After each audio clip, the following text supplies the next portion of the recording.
So let's see if we can get a few people in here and update everybody on the fun time that's going down. Oh my God. Oh, so much to update. It's been a really long time. So yeah, I've got some updates to give, and I know there's going to be quite a few of you kind of upset with me, but yeah, there's been a lot happen. So yeah, I'll explain as we start getting some folks on here.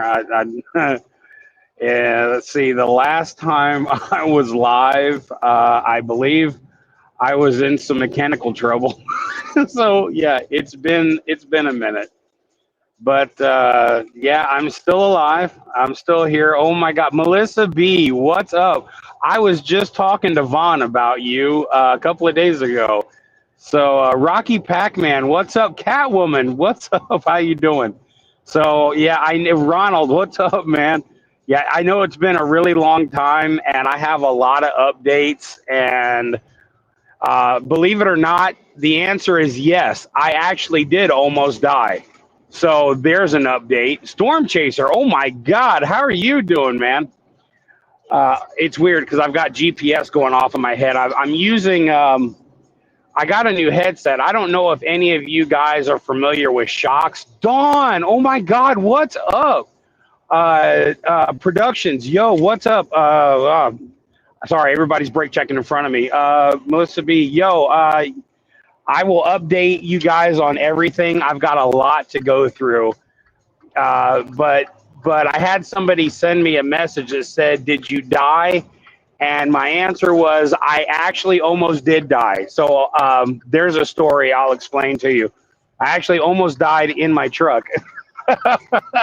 So I've had some fun.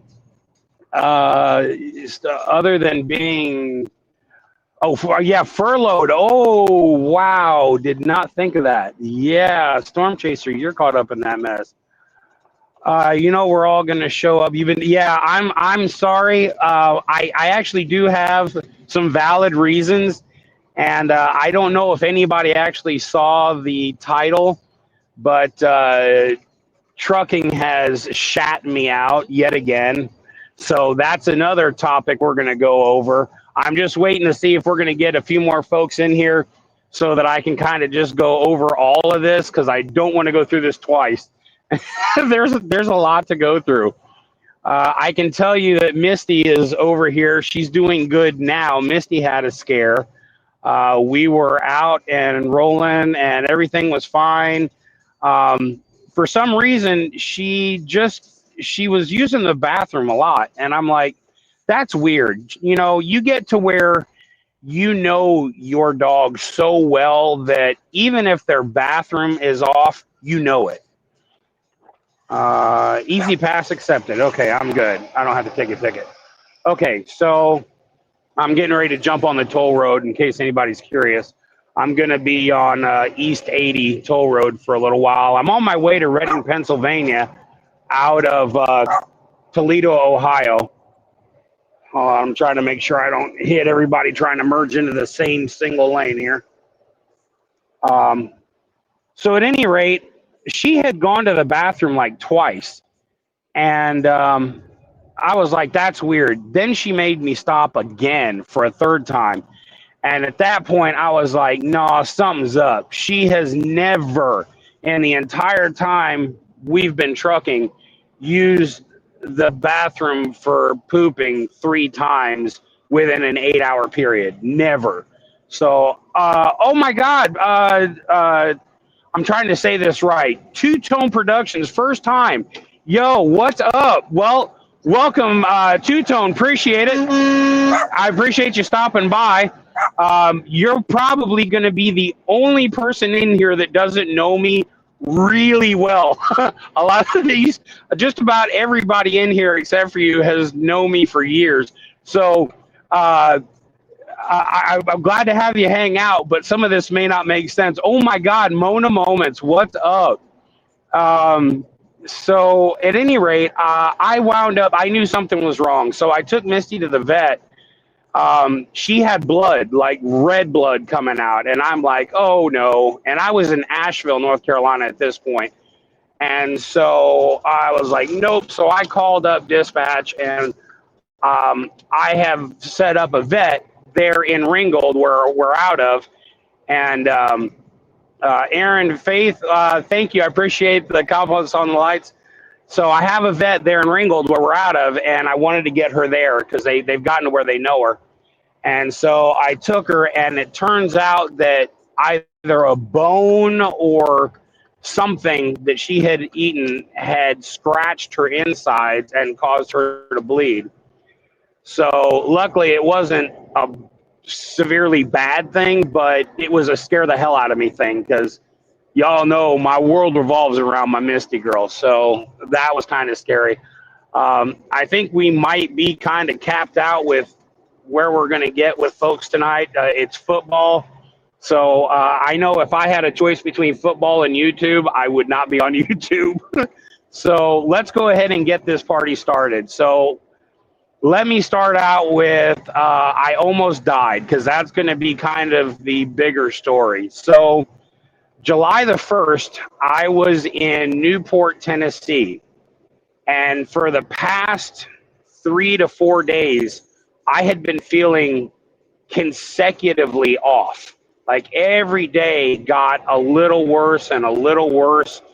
And if you've ever had the flu, you know what it feels like, how like every day you get a little worse, you get a little worse. Mona, I will get to what you just said here a little bit and why that could be problematic for me. There's a lot to cover. Hang with me. I have a lot to talk about. So at any rate, by July the 1st, it had been 3 or 4 days, and I'm so out of my mind. Donate, what's up? So by day number 3, 4, whatever this is, July the 1st, I'm starting to get delusional. I'm starting to where when I close my eyes, instead of it going dark and you go to sleep, the light never shifted from light to dark. Like when you close your eyes, it goes dark. Mine didn't. The light that I would see with my eyes open was the exact same light I would see with my eyes closed. And I started going into these delusional, like alter worlds. It felt, it literally felt like I was existing in 2 different planes. Like I had this life and then I had this side life. It was really, really bizarre. At one point, I thought I was being poured into a German Stein, but as I was being poured out, it wasn't beer. I was part of a green matrix. So you could see the green and the numbers coming out of this pitcher, filling up this Stein. And I realized as I was getting poured into this Stein that I was part of the matrix. So I had to alter my genetic makeup from what I am to ones and zeros so that I wouldn't drown, but that I would become part of the matrix. When I tell you delusional, I mean really, really out there.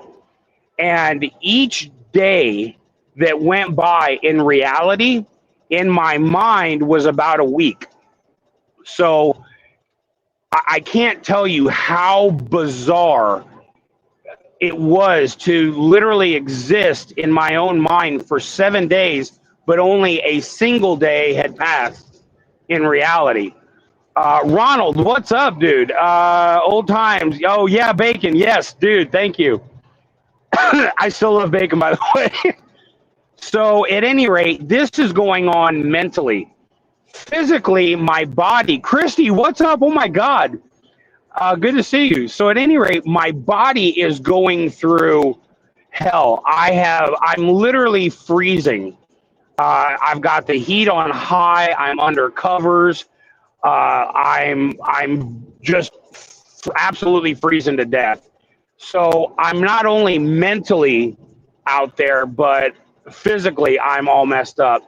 And I contacted my dispatcher. I don't remember doing that, but I contacted my dispatcher And he was like, okay, you got to call 911. I don't know what's going on with you. I was like, I don't know what's going on with me, but I'm not real sure where I'm at. I don't know if I'm actually talking to you or if I'm talking to you in my head. I don't know what's real anymore. And he's like, you got to call 911. The problem was it didn't make logical sense to me why anyone would call 3 numbers. You need 7 numbers to make a phone number. And even in my head, I knew it takes 7 numbers to dial a number. So why would anybody call 3 numbers? That's not going to do anything. That didn't make sense to me. Again, I'm in my own planet at this point. Somehow, I managed to call an ambulance directly to their direct shop line. And Newport is so small, they don't have Uber, they don't have taxis, they have nothing, which became interesting later. So at any rate, I get a hold of this ambulance and I said, I hope I'm calling you in reality. I don't know if I am or not, but I'm out of my mind, delusional, and oh my God, Sherry, what's up? And I am bad sick. I have my equilibrium is gone. I can't. This is really weird. If I stood up, okay, and I went to try to walk, I have a digital countdown timer flash in front of my mind. 3, 2, 1. And when it hit 0, I hit the ground. It was so weird. So I knew how long I could stand, and it was literally 2 feet that I could walk. And so I'm trying to explain all of this to the, oh, I'm sorry, here, I can turn that down. Yes, it is a JBL. It's the ultimate party box. So anyway, I'm trying to explain all of this to the ambulance people that I hope I'm talking to at this point, because I'm really not sure. So at any rate, flash forward about 10 minutes, ambulance shows up. Then another ambulance shows up. Then a fire truck shows up. Then a first responder shows up. Then 2 or 3 cops show up. Then an undercover detective shows up. I mean, like the whole town responded. And I mean, like, I know I gained some weight, but I don't need the whole town. I mean, it's like I don't need a forklift. I mean, I'm big, but I'm not that damn big. Holy hell. I need them to, pick me up, not the whole truck. So at any rate, they get me out and I'm on the stretcher. I go into the ambulance and they're thinking blood sugar. And so they stick me. My blood sugar is fine. Absolutely. It's like 102, exactly where it should be. They checked my blood pressure right away. Blood pressure, it's high, but it's not in a critical stage like I'm going to die or something. Like it was high, but I take meds for high blood pressure anyway. So it wasn't anything like that. So then they start an IV, start giving me fluids, and I told them, listen, I think I may be dehydrated to a point that I'm out of my mind. I need you to fill me up with as much saline as you can get in me like now and see if you can rehydrate me. And so he agreed, and he puts it on, as fast as you can put the drip, trying to get me hydrated. And usually when I'm dehydrated, after half a bag, I will start to come around and I'm like, okay, I'm starting to get back with it, because this has happened to me before. So I knew what to expect, and I'm thinking I'm going to feel better soon. Nothing was happening. And after we didn't even leave the truck stop where I was at until after I had received an entire bag of saline, and he started a whole nother bag. At this point, I've got the entire truck stop shut down. Nobody can get in or out because all these vehicles are there. Two-Tone, thank you so much. I appreciate that. So at any rate, at this point, they're like, we've got to get him in. We can't figure out. Vitals are good. Something's off. He's really out there, which most of y'all know I'm out there anyway. I mean, hello. So, but I'm out there beyond me, which is that's when you know shit is starting to get crooked. Okay, so I get to the hospital and they've called in and told them we've done all the basics, nothing's showing, but something is very wrong with this guy. As they pull me in, I've never had an emergency experience like I did in Newport, Tennessee. They don't have taxis, they don't have Ubers, they don't have DoorDash, they don't have anything. But let me tell you something. When you roll into that ER, there is an ocean of people that come in and start doing everything all at once. I was legitimately amazed, but I couldn't show it. Like, it was so weird. I was watching them, but they didn't look like a normal flow. It was like somebody was starting and stopping time. Like one would move up and pause a little bit, and then they'd go over here real quick. Everything was just really out of sync. And so when they took my blood, they brought in a tray, like if you were going to go to a buffet, that kind of tray, full, and I mean full of all these different bottles. Each of these were a different test that they were doing. I was like, I'm not going to have any blood left. And so they start doing this, and I don't feel anything. I don't feel them poke me. I don't feel them doing the blood. They're talking to me, and I'm responding, but I'm not the one talking to them. I'm actually just sitting back here waiting to see what's going to happen and almost kind of taking a nap in my own head while this outer me is handling whatever's going on out here. And so I was in and out of consciousness for the next 17 hours. All right. I'm absolutely shaking. They've got me covered up with all these sheets and stuff. And occasionally I know somebody was coming in to check on me, but I didn't. I don't know what they were doing. Like they would come in and they were gone. I didn't really see what was happening. So at any rate, 17 hours later, the doctor comes in and says, we can't figure out what's wrong with you. They even gave me a CAT scan. And we have no answers. We don't know what the hell's wrong with you. Like, we've run every test that we can think to do, and we have no idea. Every test has come back negative, and we're at a loss.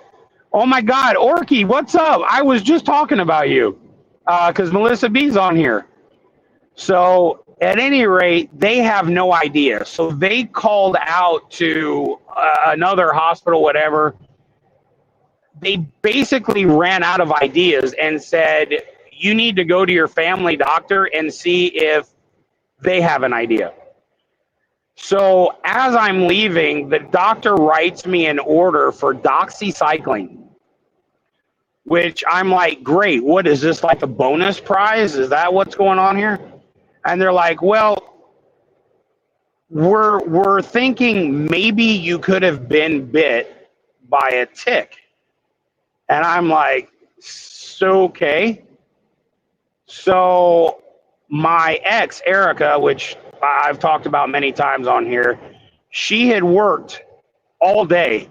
She drives 4 hours after having driven all day to come get me. Like I said, there's no taxis, there's no Ubers, no nothing. So I can't leave the hospital to even get back to my truck. And at this point, I can't walk far enough to do anything. And so she comes all the way, picks me up, gets me, takes me back to my truck.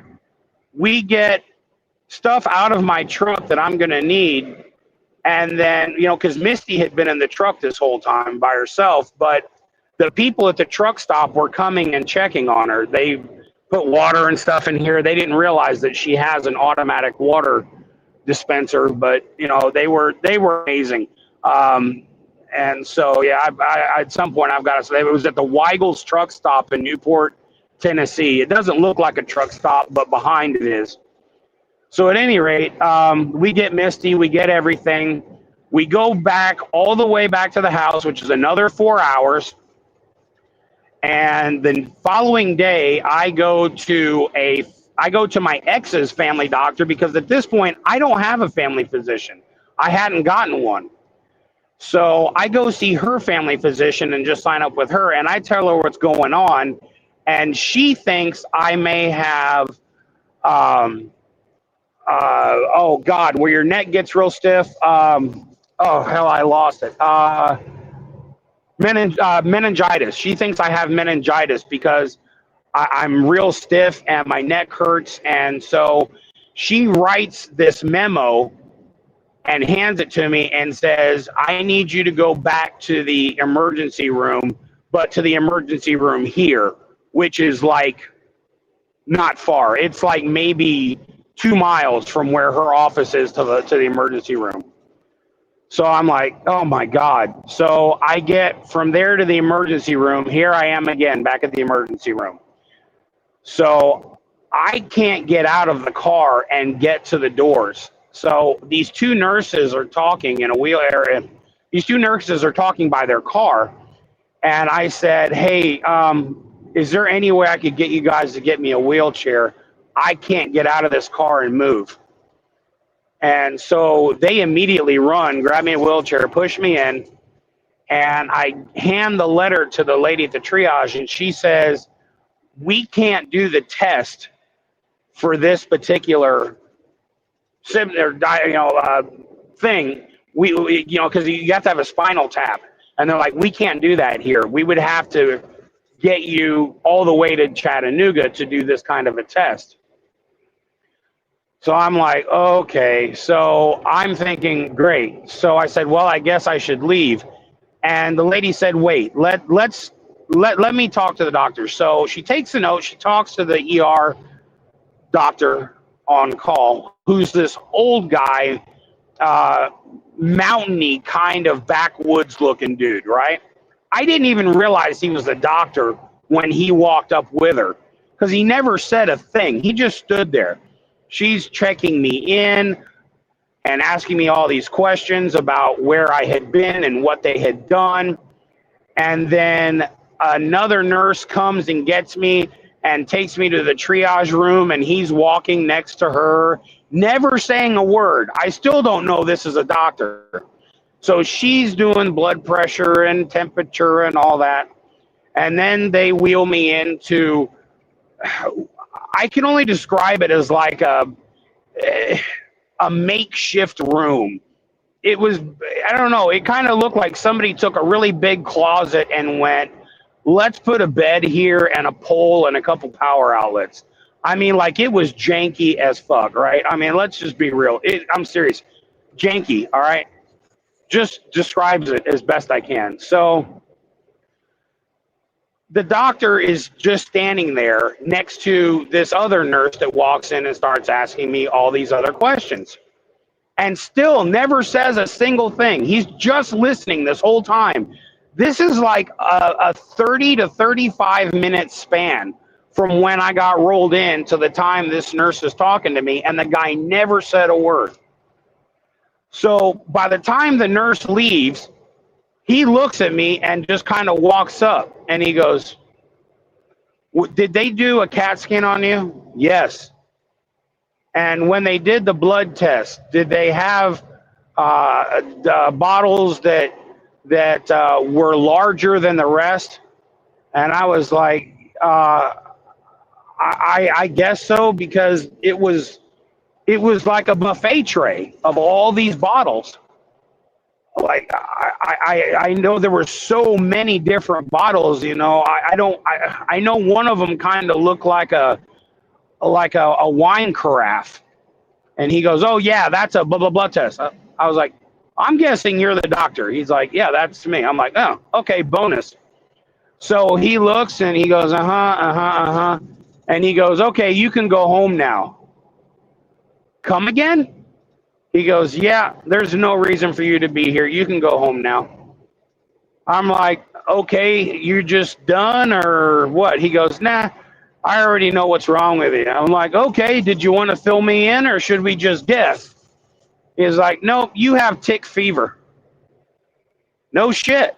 He's like, yep, I've seen it many times and you've got it. However, here's where shit gets interesting.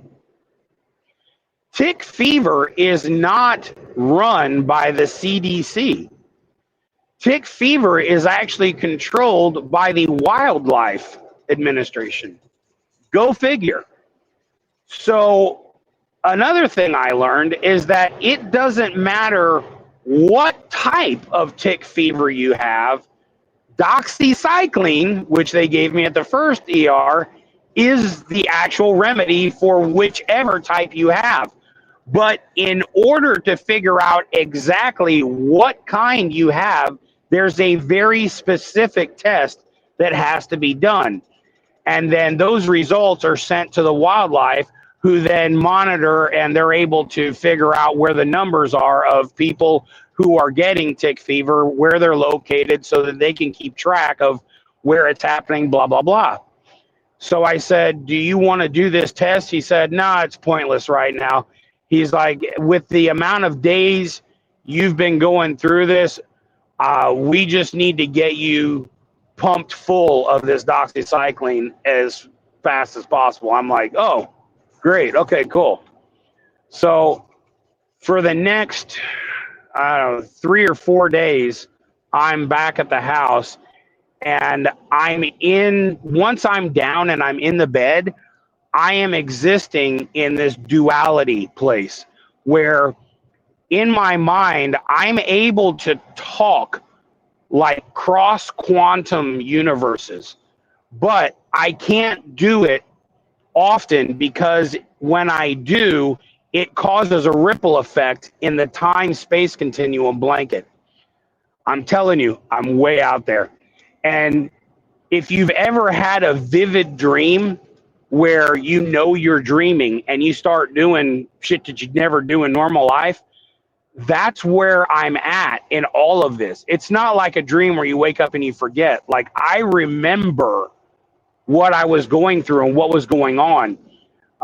There were just all of these different weird situations that would happen. And once one story ended, I would either start a new story or flashback into something that was going on prior to. But I was having a hard time trying to figure out sometimes whether I was in reality or whether I was in my head, because I would have instances where in my mind I got up and got something to drink and then I came back. But in reality, I never left the bed. But I could feel myself picking the glass up, feeling refreshed after having drank this cold water and then putting the glass down, yet it never happened. So this is going on now for the next 3-4 days. And keep in mind, in my head, each day is 7 days. So in my mind, I had been there for a month in my head, but in reality, I'd been out for like a week. So in the meantime, this is all happening to me mentally.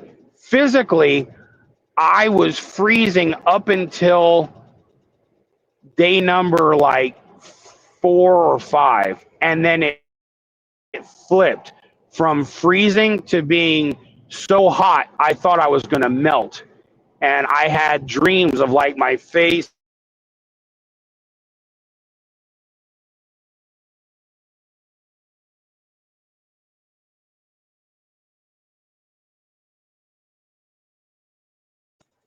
Okay, we're back. Sorry. You know how Cell is. So can you give shout out to Fireball? Oh, So at any rate, I went from freezing to damn near melting. And so that was 3 days of just fireball, hot, dying, sweating to death. And then here's where things get weird. All right. In this weird mental place I'm at, actual death came to me and said, "You're done and I'm coming back for you." And I was actually at peace with it. I knew I was at home and that Misty would be okay with Erica and all the other dogs and that she'd be fine. And I felt like I had made peace with everyone that I could make peace with, and I was okay. And I literally told Death, "It's cool. I'm okay with that. I'll be here when you get back." So I truly did not expect to survive this. I thought I was gone and I was okay to see what's next. So when I came out of this, I really had this moment of, what do I do now? Because it was like I didn't expect to survive. And it was like, not only am I thinking all of this, right? But it took almost 2 months before I felt like I had all of my faculties back and could, navigate everything normally.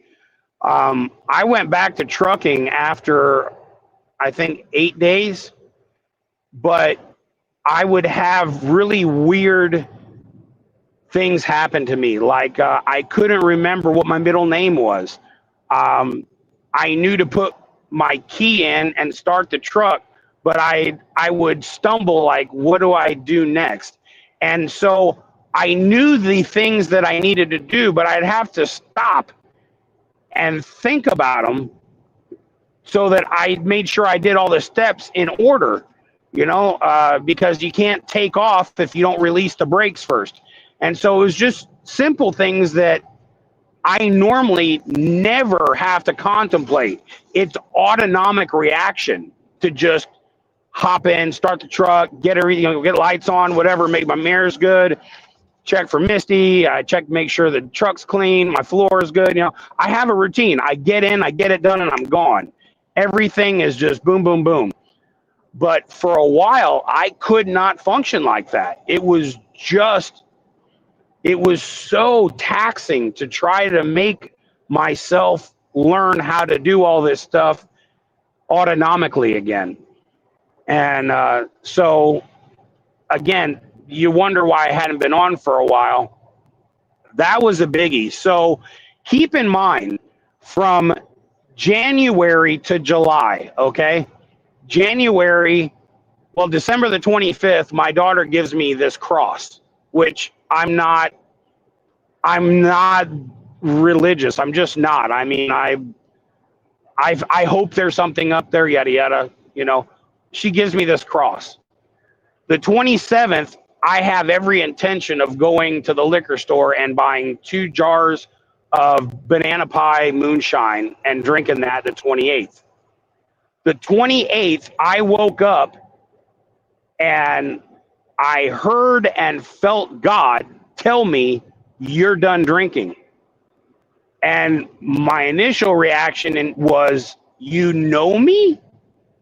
Like, me, of all people, like, "Have you seen my YouTube channel?" I'm like, "Have you seen a couple of my videos, bro? I'm sure you have messed up and dialed the wrong number. If you feel like you have misdialed this call, please hang up and try your call again."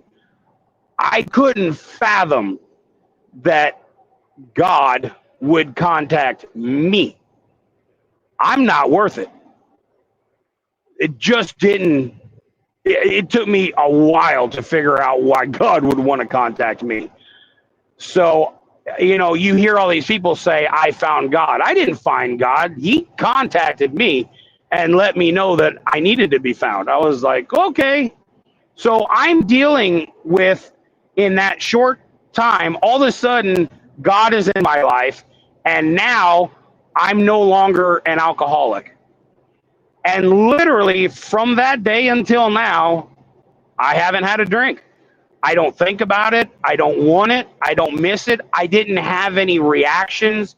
Like, an alcoholic, when they stop drinking, they go through the sweats, they go through all of these different things. I didn't go through any of that. Nothing. It was literally as though I had never drank before. I just quit and that was it. It was done. Nothing ever happened other than I'm done. And then July the 1st, I thought I'm going to die. And all of a sudden, here I am. So that's a lot to take in from January to July. And then trying to get my mind right. And it literally felt like somebody hit the reset button to my whole life. Like everything that I've known, done, been, I had to literally reconsider. Like, okay, I'm clearly here for a reason. Now, what that reason is, I have no clue. But I'm obviously here. I'm supposed to be sober. And there's that. So that has been going on. And then came the next big, massive, oh, holy shit moment. So, Big Dogma, I appreciate it. There's really nothing to be proud of, to be real honest. I didn't do anything other than follow directions. God said, stop drinking. And the last thing I'm going to do is tell God, no. When you hear that and you feel that, unless you've gone through it and experienced it, you can't try to explain that to somebody. There is no word that will convey the level of humble that you feel all at once. So it's just like, whoa, So then comes the next biggie. So this past Friday, I got a phone call around noon. And it's the owner of this company. Now, 2 days before this, on Wednesday, I had a major oopsie. So for those of you who aren't familiar with different types of trailers, I'm going to try to explain this as best I can so that you can kind of try to follow and understand what happened. Hold on a second. I got to change lanes here. Okay. So some of these trailers, all right, the doors hook to the trailer differently, okay? Some trailers, when you open the door, there is a round ring that is attached to the door.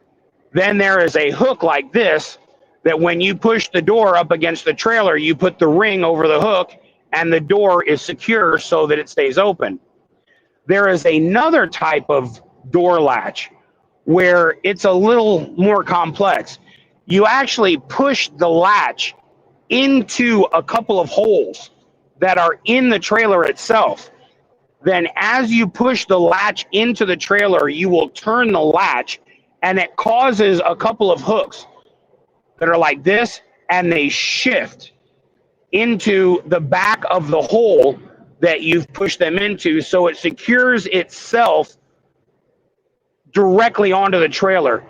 Now, the whole goal of doing that is so that there's no shaking between the door and the trailer like a hook will do. And hooks can, from shaking like this, be known to jump off, whereas these latches hold the door very securely to the trailer.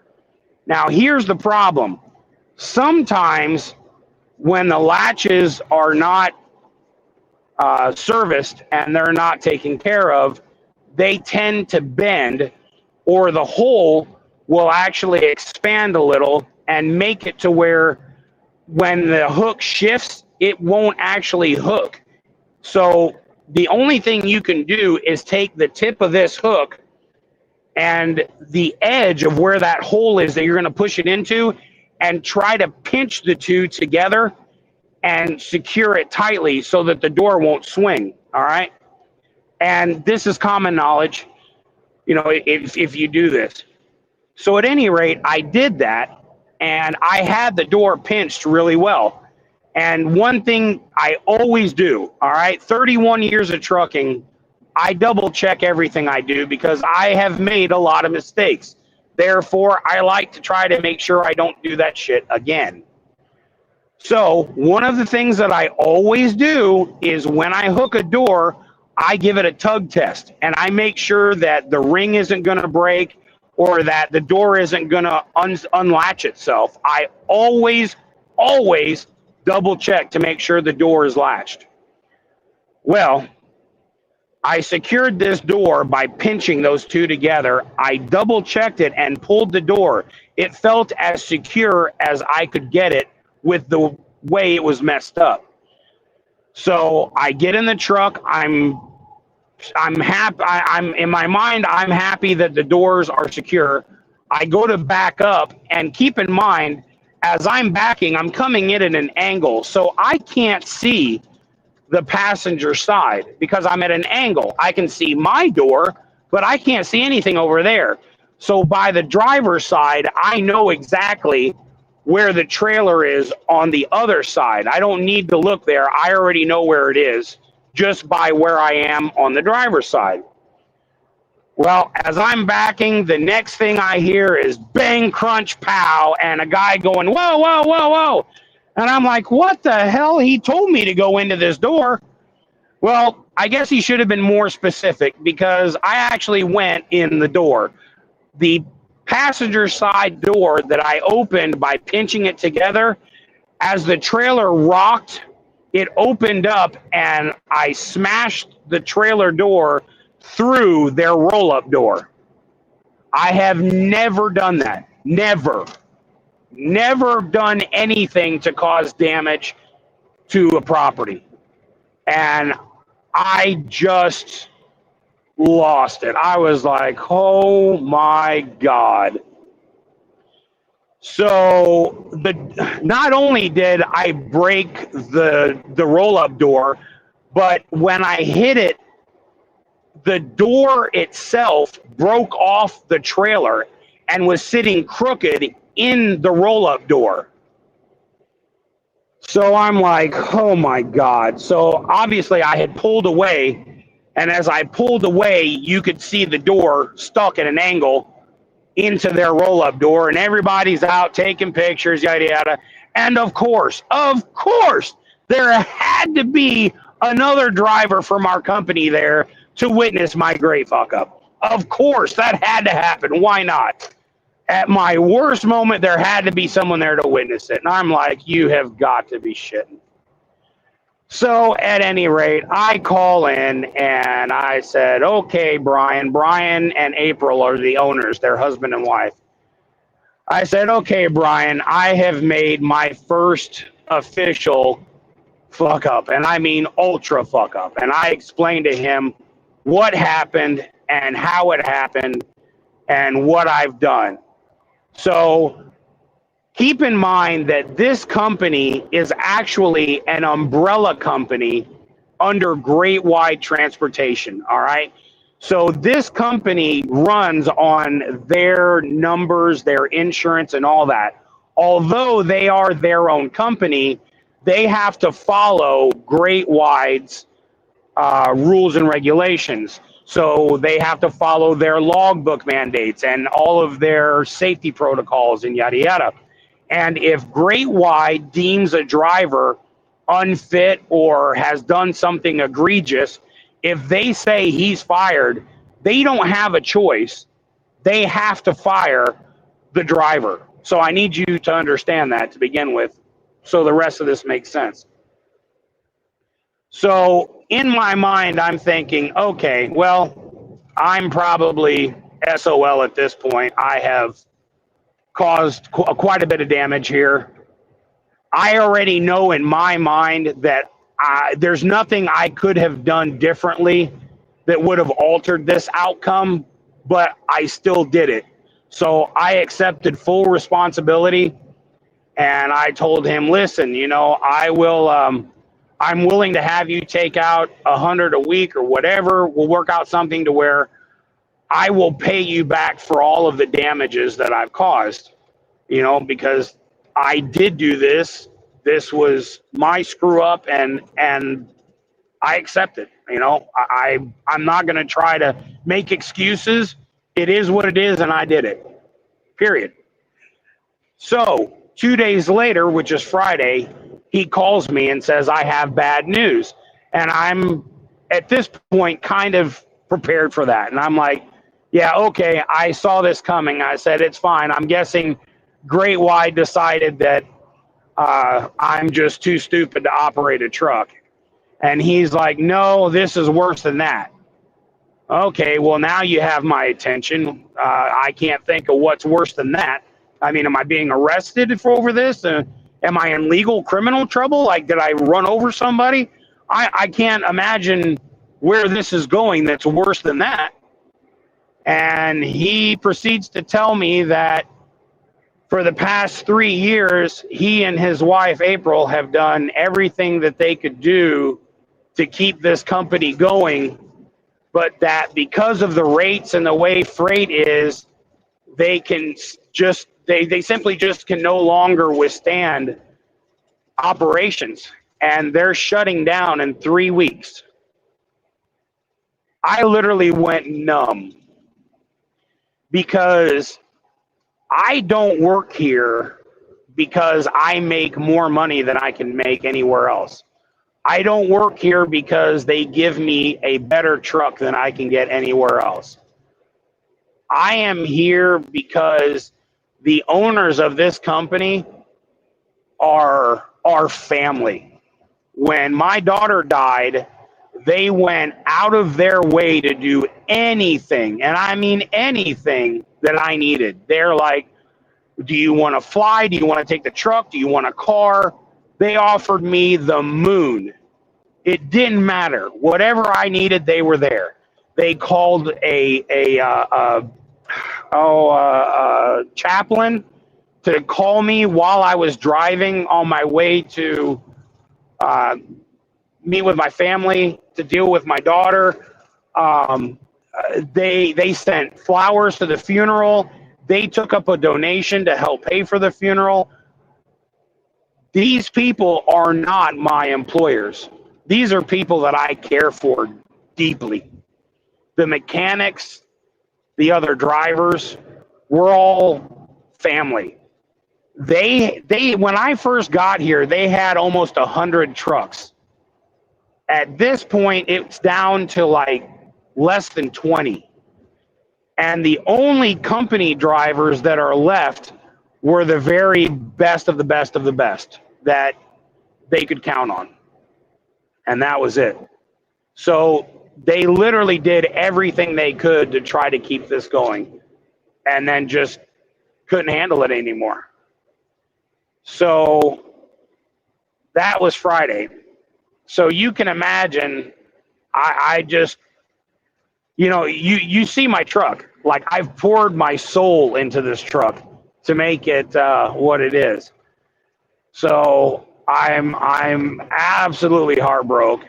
One of the other drivers that works here, and you guys know him, I talk about him all the time, Boyer. He's like my brother. I love that guy to death. He has spent his entire trucking career at this company. So he is just he's floored. He's battling some real serious depression over this. And so I'm trying to be here for him. And then we have another driver, Rachel, who came on later on, and so she wound up having to go because she had an accident, but she's also still looking for work. So at any rate, we're all out now, and I spent Friday, Saturday, and all of today searching over thousands And I'm not exaggerating, you guys. I have searched over thousands of jobs available. And what I do is I go by state. So I will make up a list of every state that I wouldn't mind living in. Because basically for me, home is whatever terminal I'm at. So if the terminal is in Texas, then my home for the most part is going to be Texas, because I don't really take home time very often. It's just I have a lot going on, and I'd rather be by my truck, do what I need to get done, and then get back to trucking. So that's kind of how I start out is, okay, what states do I not mind spending time in? So I'll go through each and every single state by all their major cities, because when you do that, it generally covers the outskirts. And if there are smaller companies or whatever on the outskirts, they will list into whatever the nearest major city is. So it is a very long and tedious, eye-straining task to go over all of these companies. Yeah, Ozark is a very large company, and I don't do very large companies, because when you do large companies, you have large company bullshit to deal with. And I'm too old and set in my ways to have some pimple-headed prick start telling me how to drive my truck. It'll never work. I'll end up in handcuffs and somebody's going to a hospital bed. I don't have the patience to deal with that shit. I know what I'm doing, and I'm very, very good at doing it, except for this one mess up. So I have a very strict criteria of what I'm looking for, and I know exactly what it is when I see it. They have to be a smaller outfit. The truck can't have a bunch of buzzers and beepers and shit, because that will drive me nuts. I can't handle that. I need it to be big enough to get me loads, but small enough to when I call, they don't ask me my truck number. They just go, "Oh, hey, John, what's up?" So it's just the way it is. Now, what makes this even worse is that I'm not only looking for myself, but once I find a place, Boyer is going and Rachel's going. So I've got two other people counting on me to find the very best option. So that adds a little stress that I didn't know was going to be the case until yesterday. So I'm already OCD as it is, but now I feel like I really need to double and triple check everything that I'm looking at, and making sure that this is the very best option that I can choose for all of us. So at any rate, that brings you to current.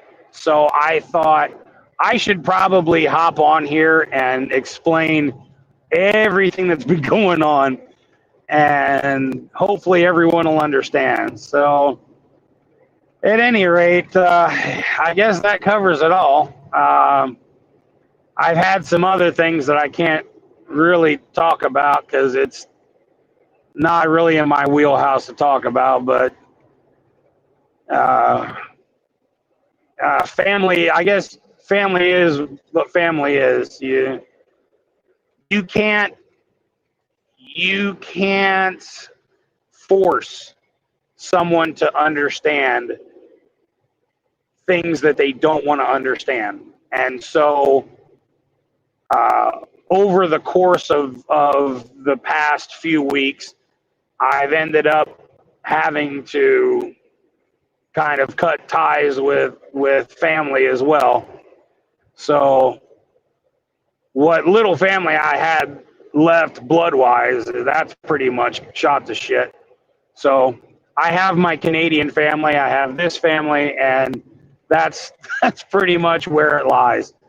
Um, it's a shame that people are so quick to judge before they'll even give you a chance to explain. If they could listen, they'd understand and it would make sense. But never even gave me a chance to try to explain. So whatever, it is what it is. Sweets things, what's up? Yes, Sweets, you're gonna have to watch from the beginning because that alive thing is actually a surprise to all of us.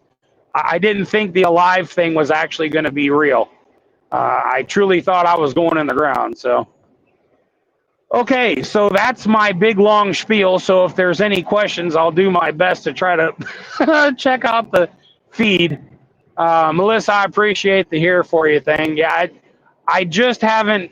I needed to get my mind straight with everything that's been going, and then this happened before I came on here to try to do YouTube.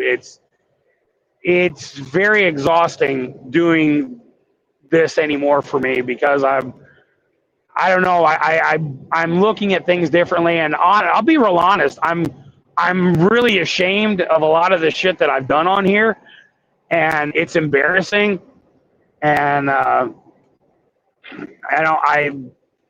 realize, wow, man, I could have done a lot better, and that there are things I've done that I would never have done had I not have decided that I should drink until I black out, and then I don't remember anything after that.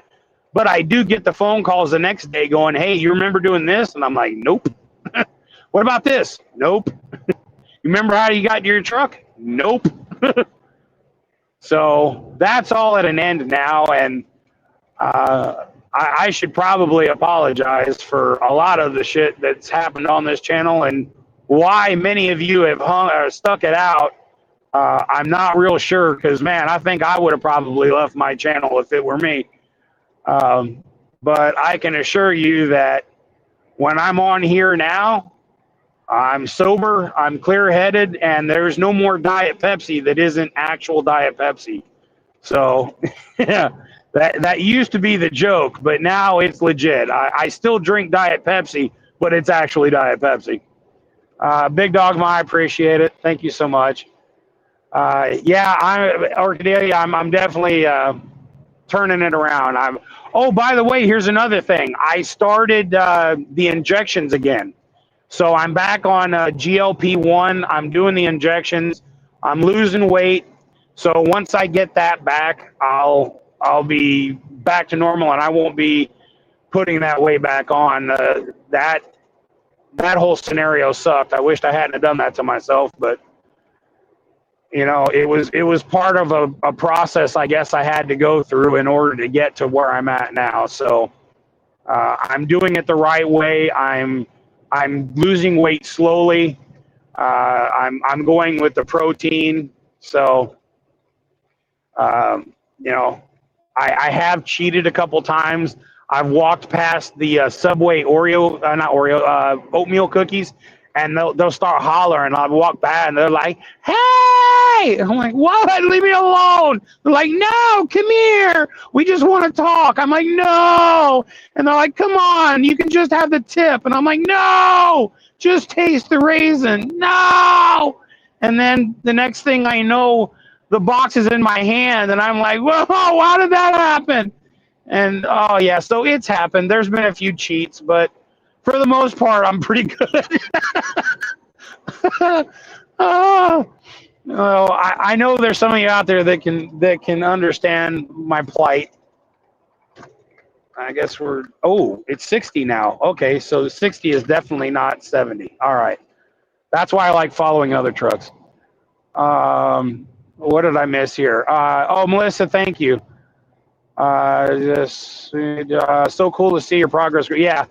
There's definitely progress happening. I'm definitely gonna be doing a much different lifestyle now. I don't know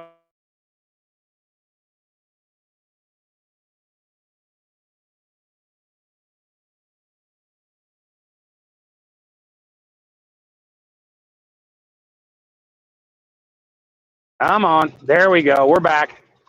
Orchidelia, you mentioned long walks. That is something I'm trying to incorporate. My problem with the long walks is I still have a problem with my lower back that I have to get dealt with. And I can't really go for really long walks because the pain in my lower back will get so bad that I can't move. Like I can't even get back up in the truck. So I have to do things in moderation. I have severe arthritis in my lower back, and the doctor said that I can do either an injection to ease the pain, which is what I'm gonna do. I was actually gonna do that soon, but now that all this has happened, that's not gonna happen. So there is an injection that I can get that will help ease the pain. The other part of this is going in and they will shave the bones so that they don't have all these spurs and make my back catch and click and do all this stuff. And I'm like, let's go with the shot. I'm down with the shot. Let's do that. So yeah, 65 in Ohio. I hear you. Can't find the mush. Oh no, Michelle, I will look into that for you. I will find it for you and tell you where to get it.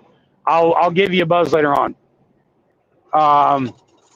But yeah, so I have to just be careful with what I do and how I do it. Like one of the things I really enjoyed doing was using my truck as, doing pull-ups and push-ups. And I tried that and I can't do that because I still have a bulging disc in my neck. So I tried doing a couple of those and I felt it right away. And that's what caused me to be out for 9 months the first time. I definitely don't want to do that again. So I was like, okay, I've got to find exercises that I can do that aren't going to screw me up. Tennessee Pete, yo, what is up, dude? Long time, man. How are you doing? I haven't been back to Maryville. Oh, my God. It's been over a year since I've been to Maryville. I moved to Pikeville, and so I just haven't been back since. Lynn B. Yeah, I had definitely said hi to Lynn B. and I had mentioned a couple things on her comments. So no, Lynn B. I would never skip over you. Keep in mind, I'm driving and shaking, so I'm doing the best I can. By the way, I saw your email right before I decided to jump on here, so I haven't even had a chance to read that yet, but I'll check that out once I get stopped. I am on my way now to Reading, Pennsylvania to pick up a load and take it to Austell, Georgia. And then once I get there, I'll probably stop by the yard and figure out what's going on there. As is, I had to order $200 worth of packing supplies so that I can figure out how to put all this safely into boxes and then transport it to wherever I'm going. I don't know where I'm going yet. I'm satisfied that I have looked at every offer that is there.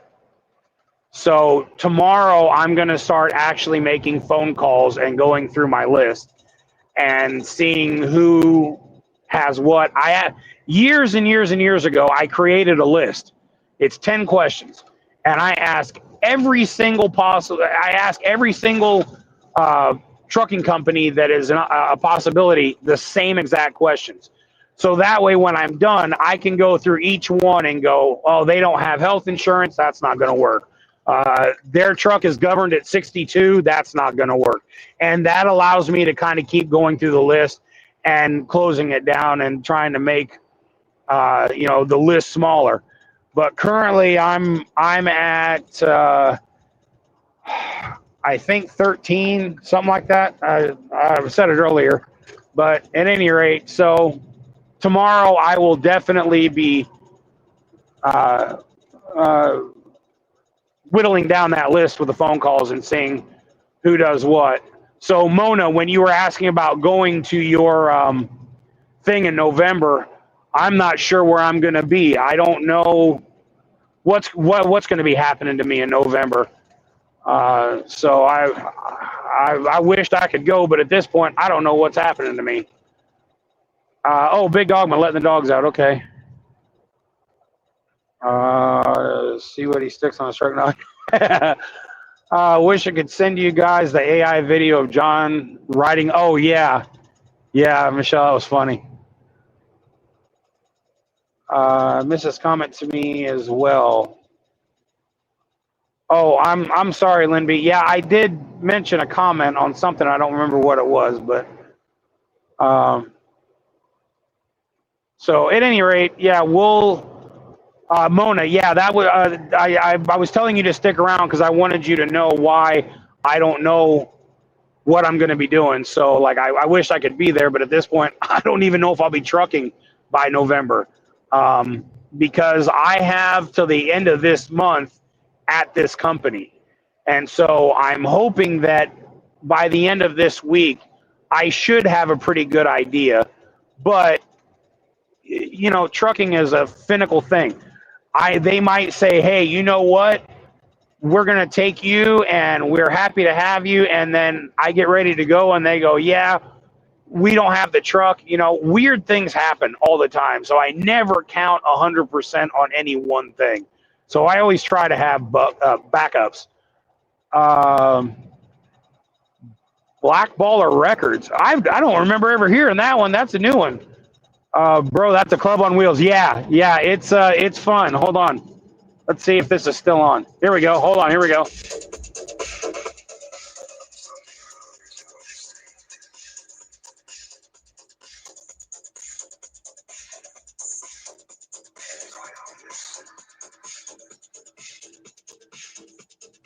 So yeah, it's fun. That's what I do at night, man. I just have a good time, and I love nighttime driving. This is when I'm the happiest. When I'm driving at night, I'm in my own world. The road, it just goes like it's awesome. I have a really good time. Oh, and I do still have the pink bunny outfit, by the way. Do still have it. At this point, once I lose the weight, it should fit a lot better. But I do still have it. Pups are yelling. Oh, I understand, Lynn B. No big deal. So, oh my goodness. So, I guess I can tell you some of the options. I don't know that any of you would know these places, but yeah. Oh, yo, Black Baller. I'm telling you, man, losing this truck is what. Oh man, it kills me, man. Because like having to take all this apart, that's gonna hurt. But I have ordered packing supplies that should allow me to put everything away in a manner that nothing gets destroyed. The only thing I don't know going to be able to remove and use again are the lights that are here. I don't know if I'm going to be able to redo those because when there are wires along the back of that's under the glue, and I've had experiences before that when you take them off, occasionally one of the wires will break, and once that wire breaks, the whole roll is shit. You're not going to fix that. So, and unfortunately, these lights are not the cheap lights. These lights are the mini LED lights. They are 2 to 3 times more expensive than the little dots that like you'll get at Walmart, where there's a little dot, a space, and a little dot and a space. Those are really cheap. You can get 100 foot for like $20 on Amazon. They're really, really cheap. But these are not the cheap ones. These are a lot more expensive because they look a lot better. So when I did this truck, I wanted it to look how I envisioned it in my mind. Believe it or not, while I was going bonkers in my head with the whole tick fever thing, I was envisioning my truck lit up. It was so weird. I was trucking, but like all the lights were so bright. They're like they got brighter than they actually get, but it was so illuminated. I felt like I was trucking my way to heaven. It was so bizarre. It was really cool, but it was really bizarre.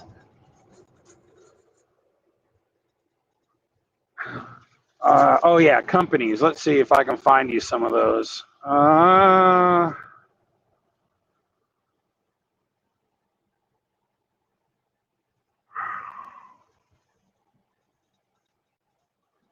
Okay, so let's see here. I've got. Oh, there's a company out of Oklahoma City, and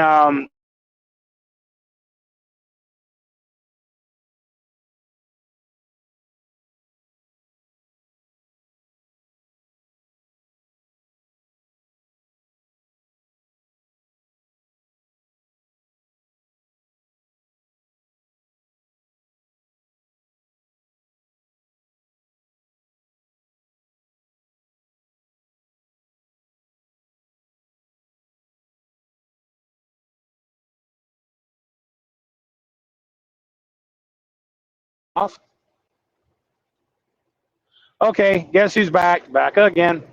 Okay, so I found a company out of Oklahoma City, Oklahoma. They have 30 some odd trucks, and I actually spoke with the guy once before trying to help a friend of mine look for a job. And he seems like a really cool dude.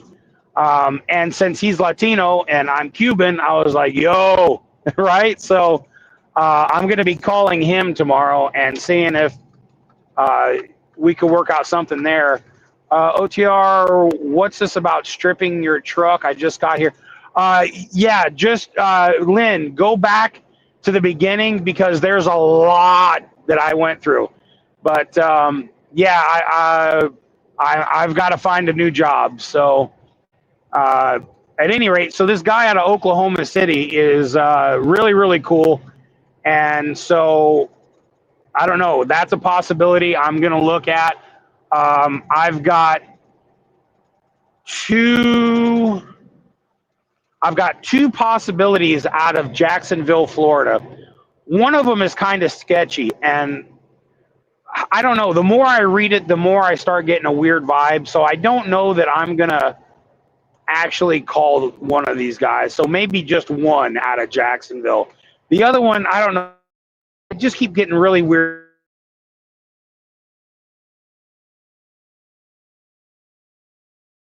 Uh, I don't know why this keeps coming on.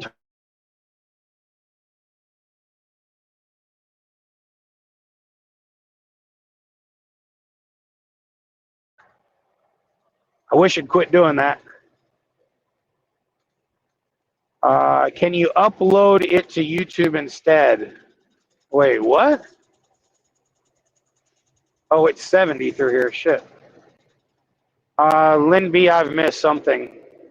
Oh, Go Blue. Holy shit. What's up, dude? How are you doing? I didn't realize you were here.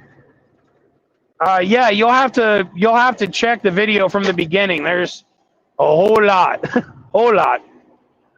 So okay, so one out of Jacksonville, Florida. That's a possibility. I have one out of Knoxville, Tennessee. That's a small possibility. Gadsden, Alabama has one. San Antonio, Texas has one. And I found two in Ohio, of all places, that I was really blown away with.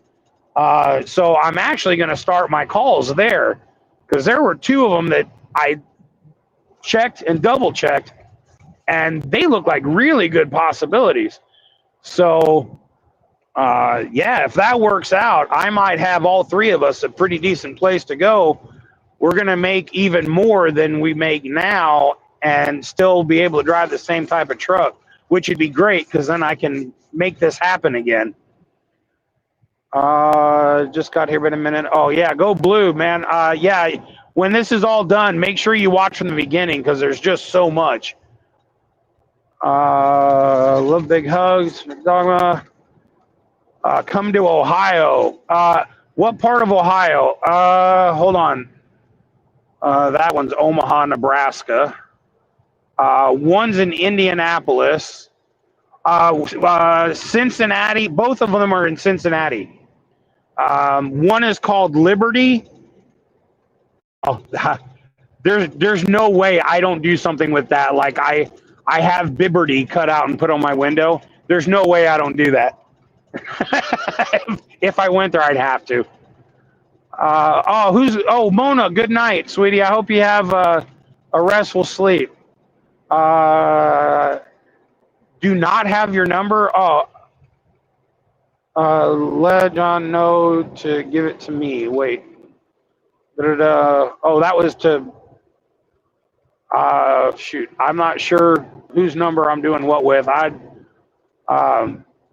I've actually lost quite a few numbers. My phone blitzed out. I had to get a brand new phone, and my Google account got messed up, and so there's actually a lot of numbers I don't have.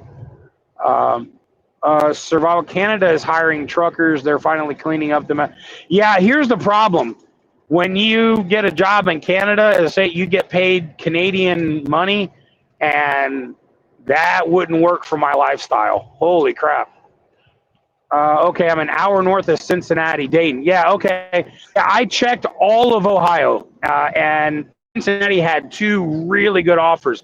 Liberty was one, and hold on, I'll tell you the other one.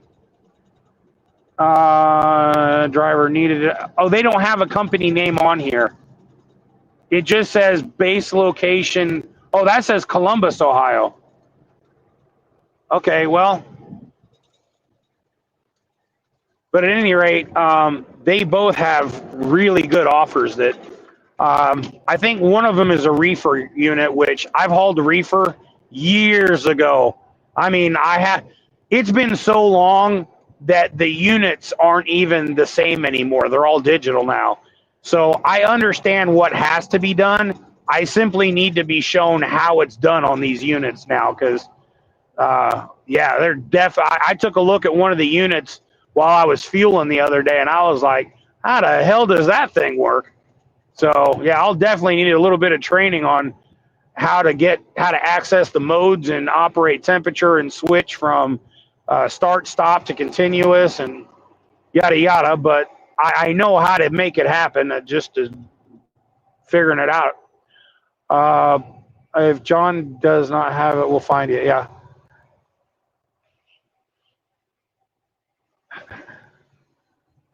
Big Dogma, just give me a call at some point and let me know what you're attempting to do there, because I'm not sure. I'm not even sure if I still have your number. Let me look.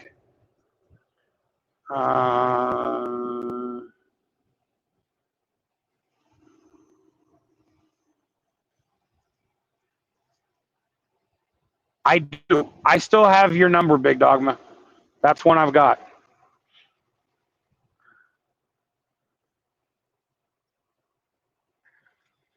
I was kind of hoping Larry might pop up, but, he's always busy doing something crazy. Oh, and Poofta. I haven't seen or heard from Poofta in a while. He had talked to Orky, I guess a week ago or so. So I know he's still around. I think he was traveling, doing something. You still have mine. Okay, great. Well, give me a call and let me know what it is you're wanting to do. But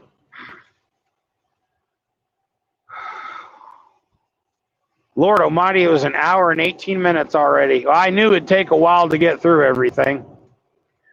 Canada doesn't work for you, then MT is pretty down close to it. Oh, Montana. Yeah, I love Montana.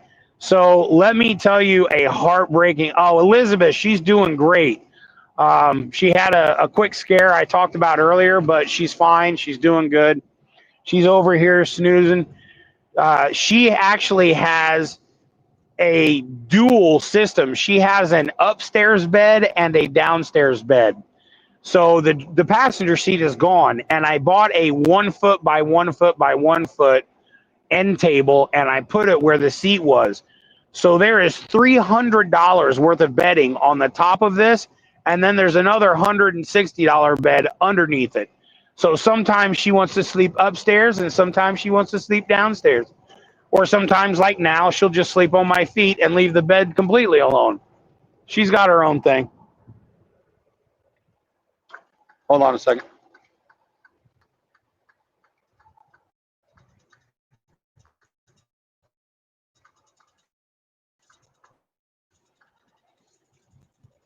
I got to get Boogie in here.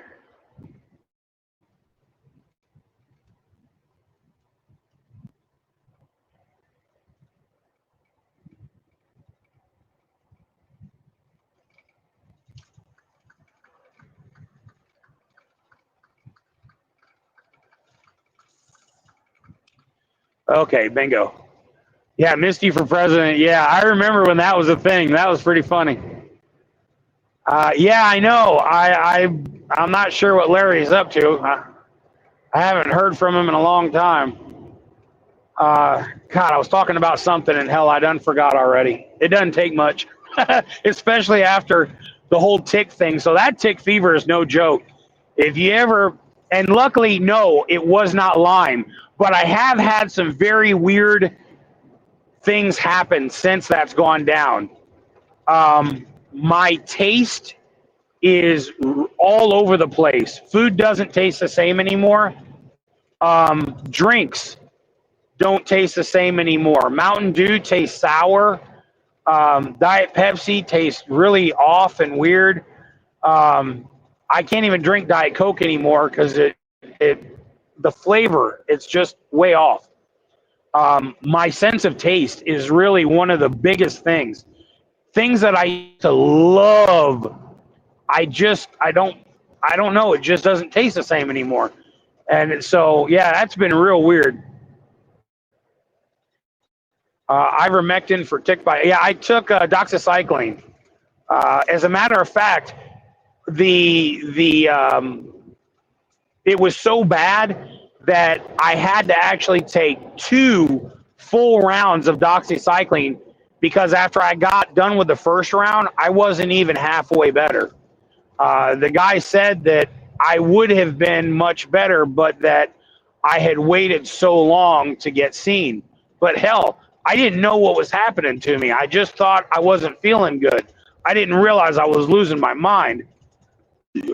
I mean, more than normal.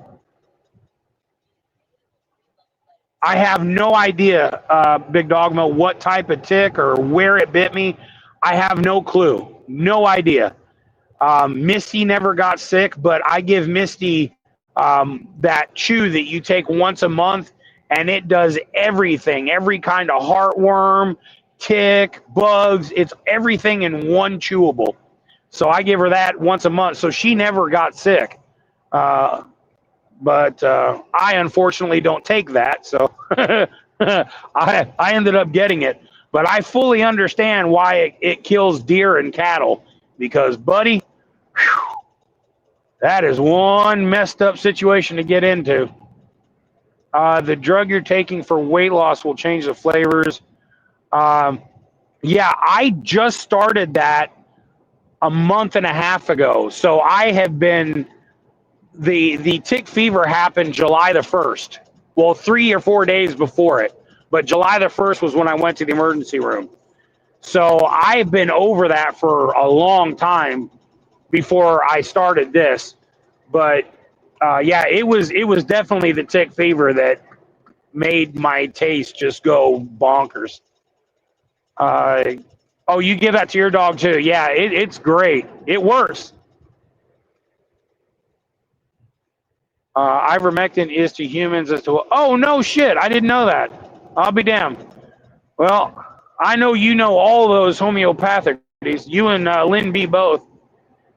Yeah, my birthday wasn't really much of a grand finale. I just kind of said, hey, and I'm 51, hot damn, and then moved on. Wasn't really much of a party.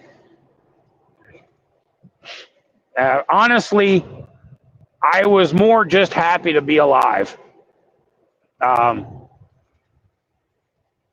when you honestly feel that you're going to die and then you don't, you see things differently. And it's, again, there's no words that can describe what it's like to go through that, whether it's a dream or reality. It it was as real as it could get for me. As far as I knew, I was shaking hands with death, and I was going to die, and I was absolutely at peace with that, which was amazing. That I felt okay, like, it's all right. I'm good. And I'm telling you what, if you want to check yourself, have that happen to you. If you can say that you're at peace with your life and what you've done, that was kind of the most amazing part of the whole thing, because I didn't freak out. I wasn't nervous. I wasn't scared. I wasn't anything. I just like, okay, let's roll. Oh yeah, big dogma. Yeah, cancer. Jesus, I can't even imagine what you've been through. I mean, yeah, my tick fever would have seemed like a birthday party to you. Hard candy can help with taste. I'll be damned. You know what, Mud Pie? Oh my God, Mud Pie. Holy shit, I haven't seen you in a long time. I've never thought of that, but I will try that. It never occurred to me to try that. I'll get some sugar-free Jolly Ranchers or something and see if that'll help. But yeah, I ate a steak the other day. It's been over a month, and it was weird. Like the consistency, the way it felt, and the flavor. It was like the first time I had ever had steak. Like I didn't remember it feeling that way or tasting that way. It was so bizarre. I had the same reaction with hamburgers and pizza and pork chops. Everything feels and tastes differently than I remember. It's really, really a weird side effect, and apparently it's normal. But man, it's something to experience, I'll tell you.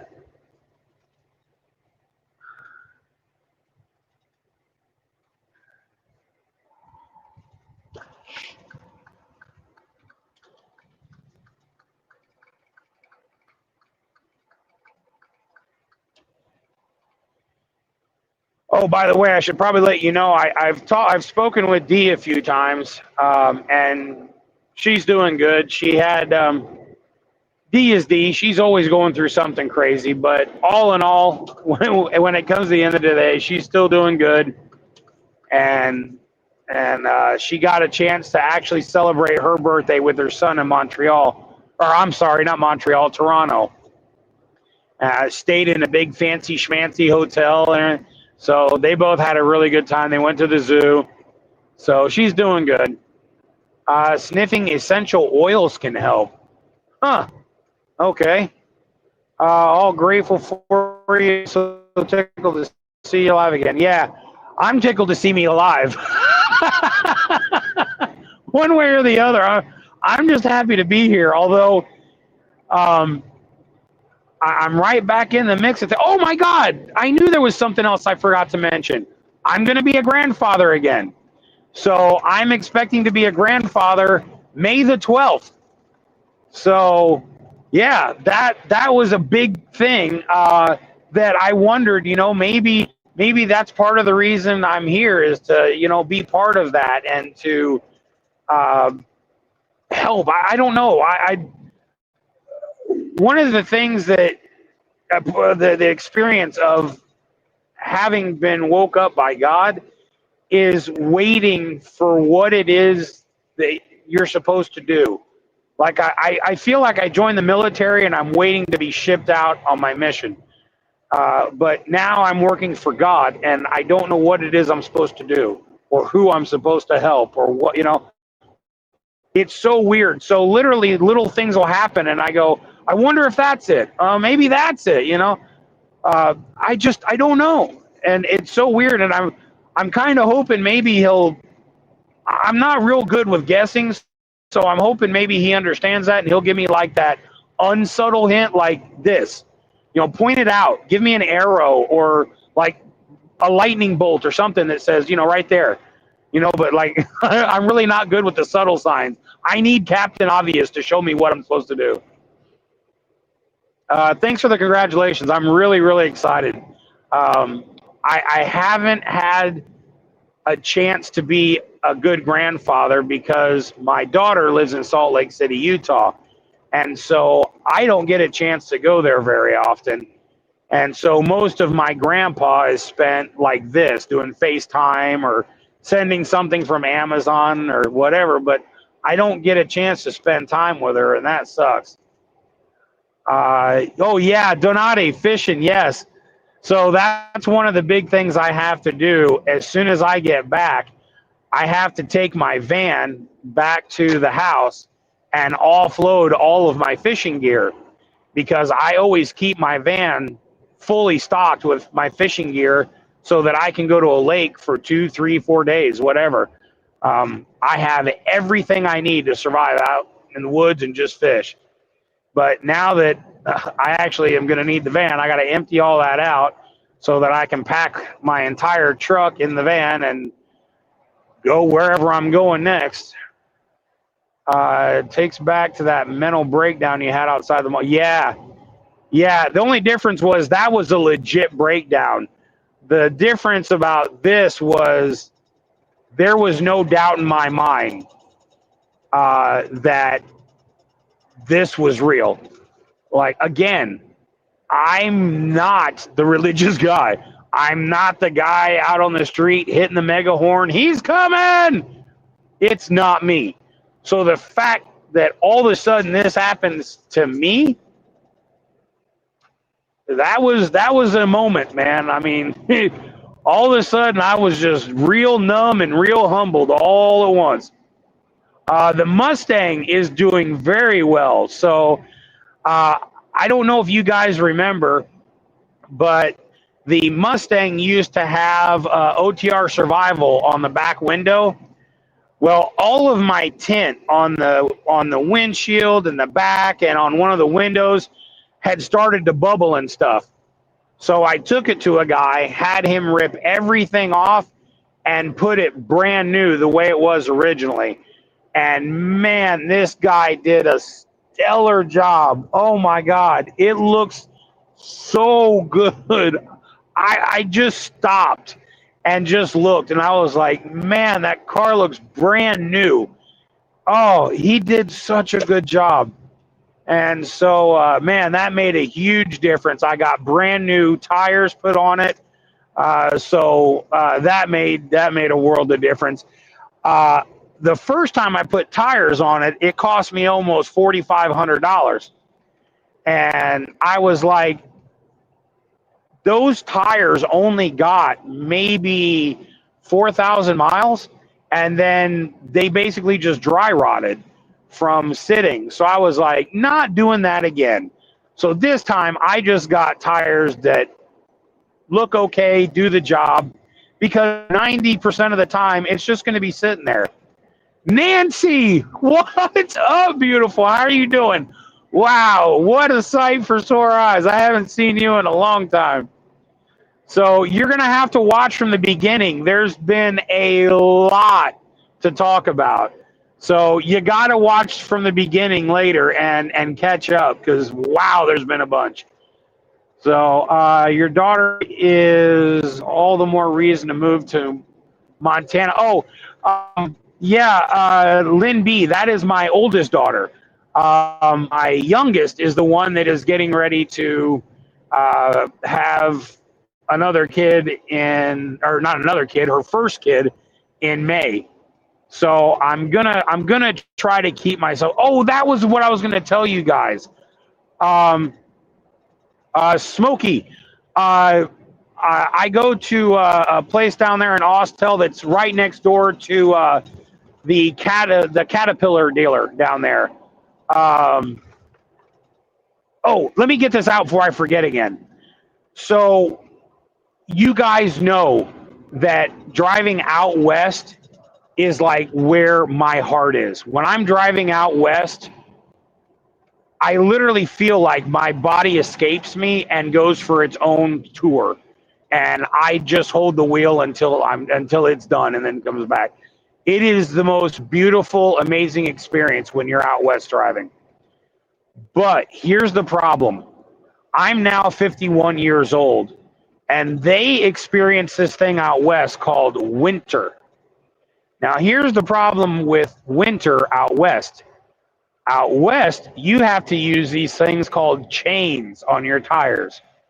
And if you've ever tried to sling a set of chains on a tractor trailer when it's pouring snow and it's about -20, yeah, at 51, I don't think I'm going to be pulling that. I'm just, and then not only do you have to put them on, but then when you get to the bottom, you got to take those back off and put them away and everything. And I'm just not built for that shit anymore. I don't want to have to sling chains. It was cool when I was younger, and I had my coveralls and I just whip them on right fast and go. But yeah, not now. I'm just too old for that shit. So I'm gonna keep my job criteria east of Texas, so that maybe they'll send me out west, but during months where I don't have to throw chains. Because that is just not something I can handle. Sweets. That's one of the things. As long as you have them, you're good. But most of the companies out west require you to throw them if you're going to drive for them, and that is just a young man's game. And I am not a young man anymore. Just putting it out there, John. What you do here may be what God wants. I don't know. I truly don't know. Like I'm waiting for whatever the sign is going to be. I just know that the videos that I put out now will no longer be getting hammered and going to all these different places to drink as much as humanly possible. And so, yeah, that's just not going to happen. So I don't know. I don't know what I'm going to do. I'm no longer going to be eating buffets, so that's not a thing. Yeah, I don't know. I think for me, YouTube is just something I catch up on and say hi to everyone that has hung out with me for so long. Here's something I could show you. So I used to have 2 pair of Ray-Ban Meta glasses. The reason I had 2 pairs is because the battery life sucks. So as soon as the battery would die on one, I'd have to switch them out and put on the other pair. And then that battery would die. And then by that time, the other one was full, and I'd have to switch them out. And I would do this consistently going down the road. And I was like, this is stupid. So then Oakley came out with their Ray-Ban Metas. And I happened to be in Dallas, Texas when they launched. So I went to an Oakley store in Dallas, and they had them on display, and so I got a pair. These things are great. I really like these. They're very handy. I've tried out the translation and stuff, but one of the things I really like is if you look on my channel, I made a short where this guy decided to piss me off really early in the morning, and I happened to have those glasses on, and I made a video, and I just said, hey, Meta, start video, and boom, it turned on, and I lit this dude up. He had decided to piss me off after I'd only been awake for like 10 minutes. That's not a good idea. I'm not a morning-friendly person when you start screwing with me. I will come back at you, and I usually come back loud and in your face. He figured it out. So if you haven't seen that video, check it out. I was absolutely amazed with the video quality and the audio of those glasses, though. By the time it was done, I was so excited over the glasses, I completely forgot about being pissed off at the guy. So,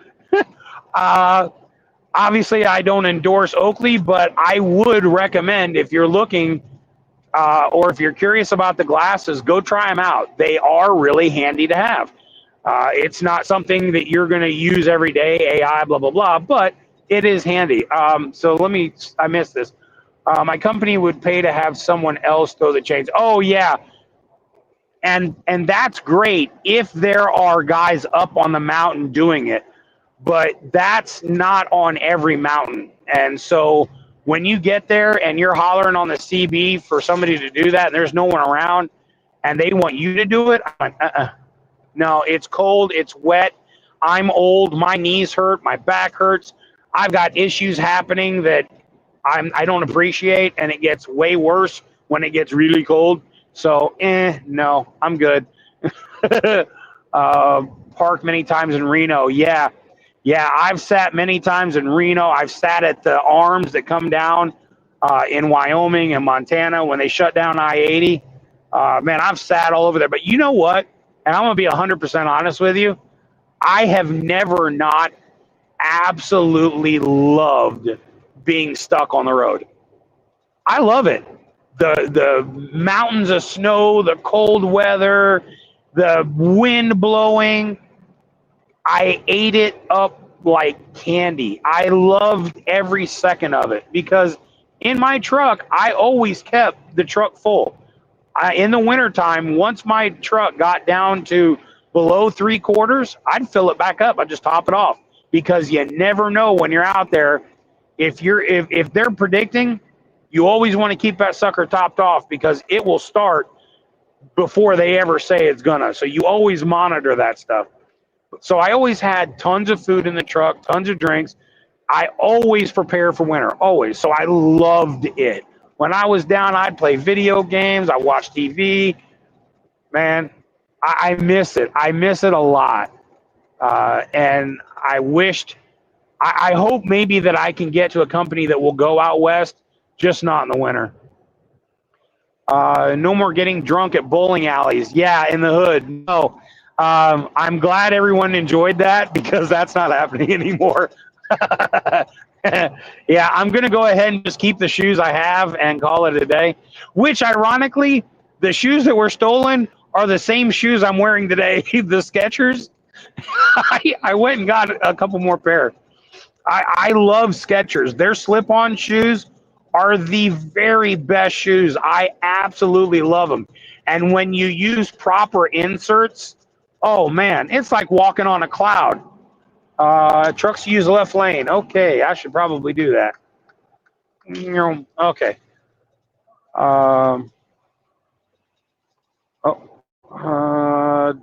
Wait, I don't say anything about drinking. Oh yeah, well, you know what? I'm good now, so I don't. People will always say, once you've been an alcoholic, you're always an alcoholic. You're recovering, and I'm telling you, I'm sure that is the norm, that you're always recovering and that you could fall off the wagon and all this. But I have the opportunity to drink at any given moment on any given day. I'm always near alcohol, even at the truck stops every single night. They sell beer, and out west, depending on where you go, some of them even sell liquor. So I'm around it all the time. The thing is, I have no desire to drink, just none.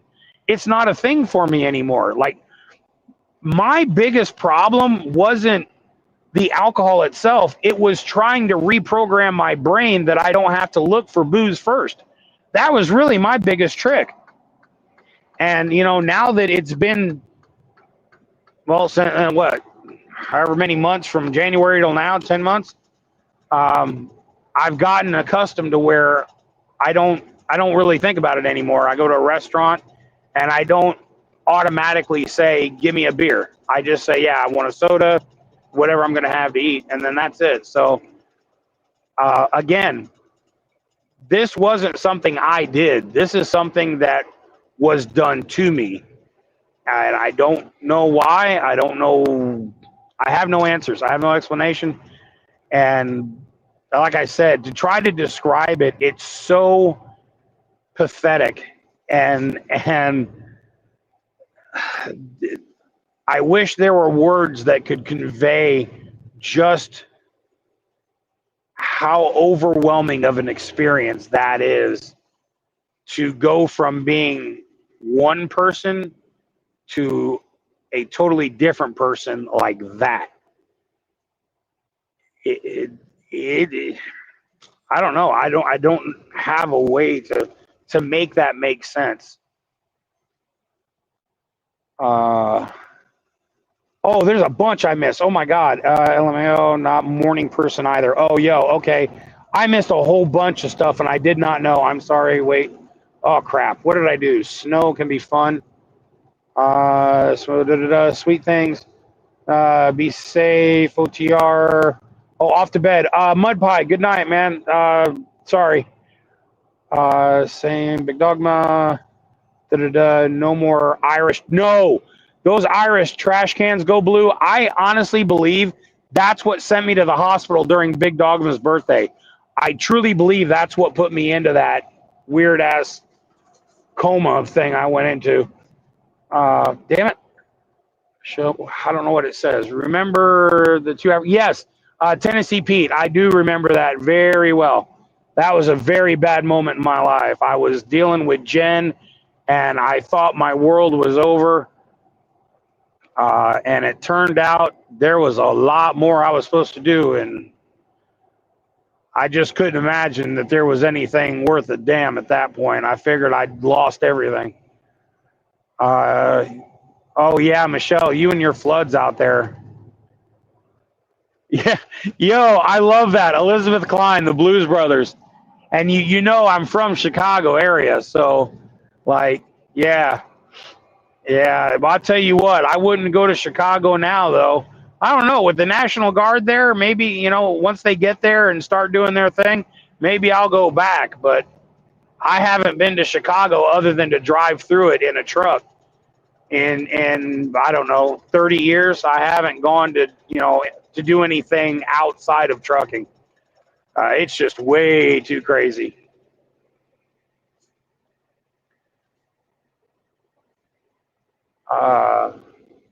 Yeah, Cuban from Chicago, yeah. Yeah, and they do have some really good Cuban restaurants out there. There's not a lot of them, but there are a handful. I told you I was looking for jobs in Florida because I actually have a lot of family in Miami that I've never met, but I do have a contact down there who did our family tree. And so he knows all the family that's down there, where they are, and he keeps in touch. And I'm like, that's dope. So, maybe at some point I'm going to get a chance to go down there and meet them. All those losers get arrested by, yeah. Yeah, it's not, ICE is only able to deal with the immigration aspect of it. Something I've learned is that you will very occasionally on these videos see ICE arrest somebody for spitting on them or something like that. But if they're a citizen, even though they'll arrest them and detain them, they eventually just let them go, because arresting an American citizen as an ICE agent is apparently extremely difficult. So all they basically do is detain them and let them go. So that's why the National Guard and now the State Highway Patrol, they can arrest them and keep them.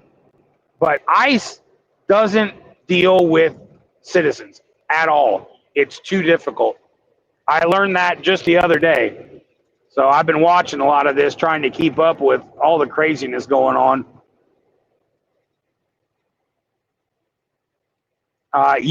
Big Dogma. I'm looking forward to seeing the National Guard there, because a lot of the gangs that are up there have said, bring them on. We're not like Memphis or anything else. We're a special breed up here. We'll take you on and yada, yada. And I'm like, there is a wake-up call coming. Dude, lights are on. Yeah. Yeah, there's an awakening going to happen over there. Deport all the, go blue. That'd be great. Yeah, again, unfortunately, those are our retards that we have to keep. And that's a shame.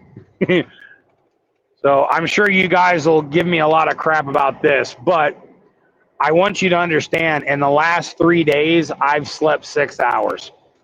Literally, all I have done is look for jobs.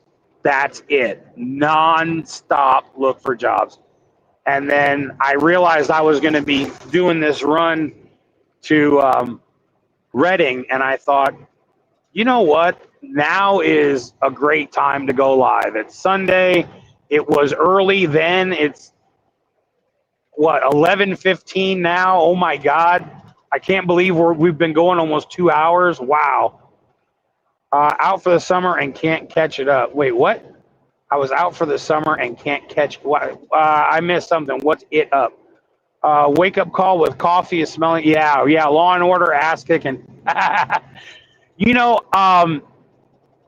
again, I've been following this actually pretty closely, and you guys know that I normally don't like to get off on all of the political stuff, but man, it's impossible not to, discuss the level of what the fuck is going on right now. There's just so much happening. You know, I was watching the roundtable. I don't know how many of you were watching the roundtable when they were doing the thing here. What was it, a week ago? A few days ago? But let's just, Trump needs to find a desert island. Yeah, retard island. I like that, blue. At any rate, Rubio leans over and says something to the president and hands him a note. I don't know what he said or what was on that paper, but he said, we're getting real close to making a deal in the Middle East. And then it was, I think it was the next day, something like that, that he said, we've made a deal and it's done, it's signed, and the prisoners are coming home. And I'm telling you, this wouldn't have been my first reaction if this hadn't have happened to me in January. I'm telling you guys, from the bottom of my heart, on my life, the very first thing in my mind was, isn't that in the Bible that there will be peace in the Middle East? And it was a couple days later, I start seeing videos on YouTube. The Bible is coming true. The end of times is near, yada, yada. And I was like, I think I said that, But yeah, that's in there. So, and I remember the uprisings, that's in there as well. And, I'm going to be real honest with you.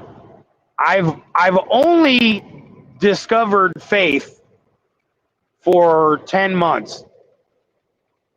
But in that 10 months, if he comes back, I think I'm going. I have made peace with everything that I need to make peace for. And I feel like I'm living and doing what I'm supposed to do. I'm still an asshole. I still talk trash. I'll still point out funny shit. But I've just changed it up a little, and honestly, if the 7-year tribulation is coming, I think I get to go. I think I get first round draft. I'm signing up for the first round draft. I don't want to go through it, but I will. So, who is that? Oh, Sweet Things. Yeah, I don't know the Bible. Like, I know there's a lot of people that can go word for word, but I know the bigger ones that are often mentioned. And as soon as I saw the peace in the Middle East, that was one that I remembered from back when I was a kid as being one of the signs that the times of the 7-year trials and tribulations were near. And I was like, ain't that a kick in the balls? I was like, Let's see what happens.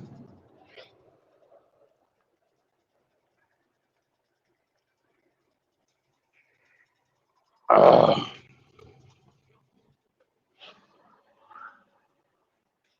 And another thing, people will go like, "Oh, I read the Bible." I remember trying to do that, and I understood zero, maybe a little less than zero. And so I found it was a lot easier to just listen to different people talk about different things, so it was like Bible for Dummies. And I was like, okay, this is cool. I get this. Oh no. So we have 3.5 years before the peace will be broken. All right, you lost me on that part, Big Dogma. Um, it's been a minute. Wish you nothing but the. Oh, two check. Oh wow, what's up? How you doing? Yeah, you'll have to watch this from the beginning because there was just so much, bro. So much. Tried to get everything out. Exciting time to be alive. Yeah, there's a lot going on. Want to get caught up in the air when the dead and the Christ rise first. Got to be on the first. But yeah. That's what I'm saying, man. I want to be a first round draft pick. Uh, I can't be quarterback, but I could be the water boy. I can bring the towel to some of the bigger players. Whatever. I don't mind taking a smaller part. I don't need to be in front and center. I'm good. Tribulation, yes, 7 years. 3.5 years into peace deal, it would be broken. Okay, I didn't remember that part. So again, I want to make sure I preface this with I don't really know the Bible well. I just remember certain parts, and I didn't remember that there was that part after that. So I don't know, but it seems to me like a lot of those boxes are getting checked awfully quick.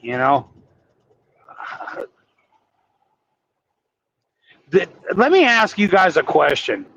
Uh, Wait, what? Oh no, Michelle, what the hell? When did that become a thing? Oh man, I am so sorry, Michelle. That's not great. Oh man. Wow. I was hoping that the conversation we had the other day about having, the extra help was going to happen. I hate that for you. That really, man, that's horrible. But your test has become your testimony. Oh, yeah. Yeah, I guess so. Yeah. Yeah, I've heard that thrown around and I never really got it, but now I guess I do because I actually have something that's real and like, I mean, it is real. you know, there's you don't come out of the level of drinking I did with zero effects naturally. And no. I had no part in that. That was done for me by God. Period. Even saying it still feels weird. I'm still trying to come to grips with that. It's a really strange. It's just really I don't know. I don't know how to describe it. Oh, that's what I was going to mention. Have any of you guys watched the movie years ago? It was called Left Behind. It was made by Kirk Cameron, I believe, the kid that was in Growing Pains. It is what it is, unless I come with $3,000. Good God! Wow! Holy crap, Michelle! Wow! I'm so sorry. That was a great time to be losing my job, man. I wish I could help that, but Man, I'm literally up shit's creek myself right now with losing my job and all. I I'm basically focusing on getting enough money to make a move to a company somewhere because I don't know if I'm going to need $100 worth of gas or $1,000 worth of gas. I don't know where I'm going. Just so you know, John, I prayed for a long while. Big Dog, I really appreciate that. It means a lot. Left Behind is close to the trip. Yes. Okay. So, Big Dogma, not going to happen like in the movie Left Behind. Not going to be like it. Yeah, I get that. And that's not why I mentioned it. One of the things, just one of the things that happened in that movie, uh, kept coming into my mind a lot. As I remember it, didn't wasn't VR how they got people to uh, go like that's how they sorted people. Like, wasn't VR like the catalyst of how they did that? I want to say it was, and ever since I've had that in my head, it just makes me think of Zuckerberg all the time. Like, dude, you're the one. You know, does anybody remember that part? Wasn't it VR that they were using? I swear it was. They did well in the book for an idea. Yeah. Ask you shall receive. Yeah. What's weird though, Big Dogma, is when you don't ask and it happens. It that's when it blows you away. Like, what? So um, I'm not really stressing over the whole job thing. I I I've asked for guidance and for the patience to do my due diligence to make a good decision, not just for myself but for two other people. That's that's a lot to carry when you're not just making a decision for yourself, but you're making a decision for others that want to follow you. Um, that's it's an honor, but it's it adds a little bit of stress to it. If something goes wrong, then that'll weigh on my shoulders. Tells you I am with you always, and this word stands. Yeah, yeah, but I'll tell you, Big Dogma, when you're in the moment where Michelle is at, all you can think is straight panic. I have been in that position, and I know that panic, and I can only tell you I am extremely sorry that you are having to go through that. I wish there were more I could do to help, but I'm just not in a situation that's even possible at this point.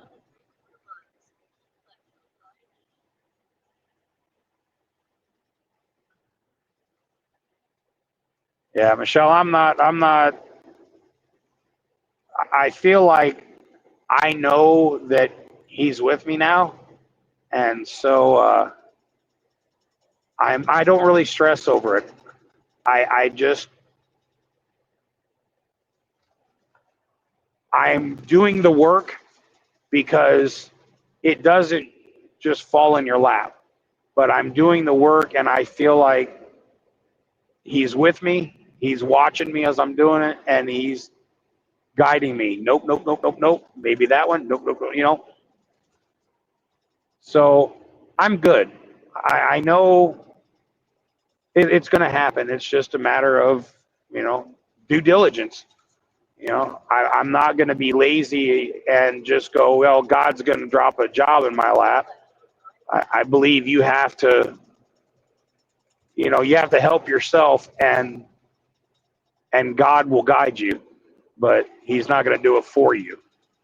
He teaches a man how to fish. He doesn't just go, here's all the fish you're ever going to need. So he's taught me how to fish.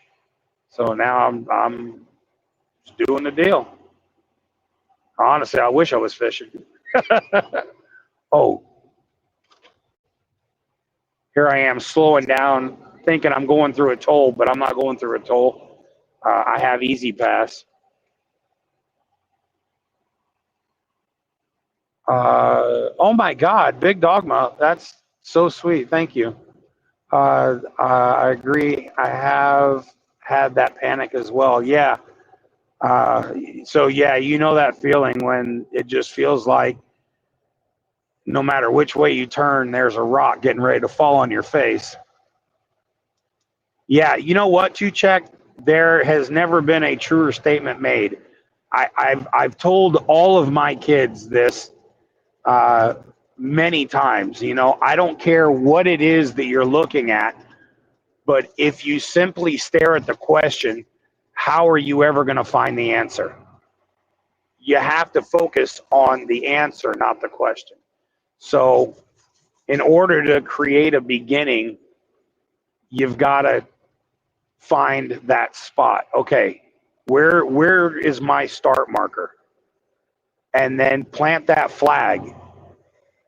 Once you've planted that flag and you've left it, keep going forward. Don't come back to the flag and start over again. Just keep going forward. You've already been there, done that, move forward. You know, and that's a very, very difficult thing to do when you are in a panic stress mode. It's really hard to not have that recidivism constantly cycling through your head, and you wind up being unable to get out of that loop because you figure, well, if I go back, maybe I missed something. No, you didn't miss anything. There's just nothing there. Keep going. There's an answer. It's just not where you're at. Oh, yeah. Okay, Michelle. That's cool. Tell her I said hello. I'm in love with this, John. I'm so, sweet things. Thank you so much. That's awesome. I appreciate it. It's definitely, like I said, there's been a whole lot of changes, and that's why, you know, when I really have been on the fence and spoke a lot with Lynn B about this, about not doing this channel anymore, because I have a lot of regrets for a lot of what has happened on here. That is not an example of what I want people to think I am, because although that was who I was at that point, I'm not now. So it, you know, you get somebody who sees one of these videos and then they go back and see where I was at, you know, and they go, oh God, that's some pretty horrible content. Why, why would you do this on the same channel? Start something different, So I don't know. I've thought about it a lot about, just maybe trying something different, but everybody knows this channel, and Lynn B was like, I just put it on here, and whatever people think they think, which is fine. I mean, I've never been one to be real concerned about other people's difficulties with me. If you have that issue, then more power to you. But it just is what it is. But yeah, it's definitely a very different scenario now. I remember the day that you said you didn't know how to stream without drinking. Yeah, absolutely. Testimony, yeah. And you know what? That was a huge part of it, because once you start, it feels like somebody takes the binding off you. So you're like this when you start the video, right? And then when you start that drink, it's like, you expand and you're like, okay, let's get into it, and everything is just wild and open and crazy, and then everyone else is getting hammered and doing the same thing, and it's like, it just goes. And so when you do it and you're sober, it is a much more difficult task to try to find a flow that isn't coming from this wide open area. I mean, honestly, I guess this is the very first video I've ever done where I've had to try to really, focus on what I want to talk about and how to keep it going. It's definitely a very different scenario for sure.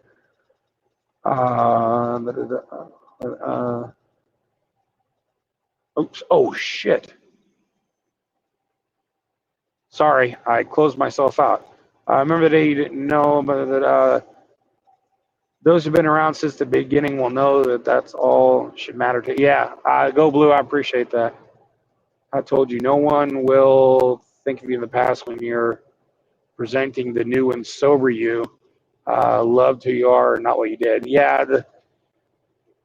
there are those here that are like that, but I imagine I've probably lost a lot of folks through the amount of ridiculousness that had occurred. So I hope that maybe I can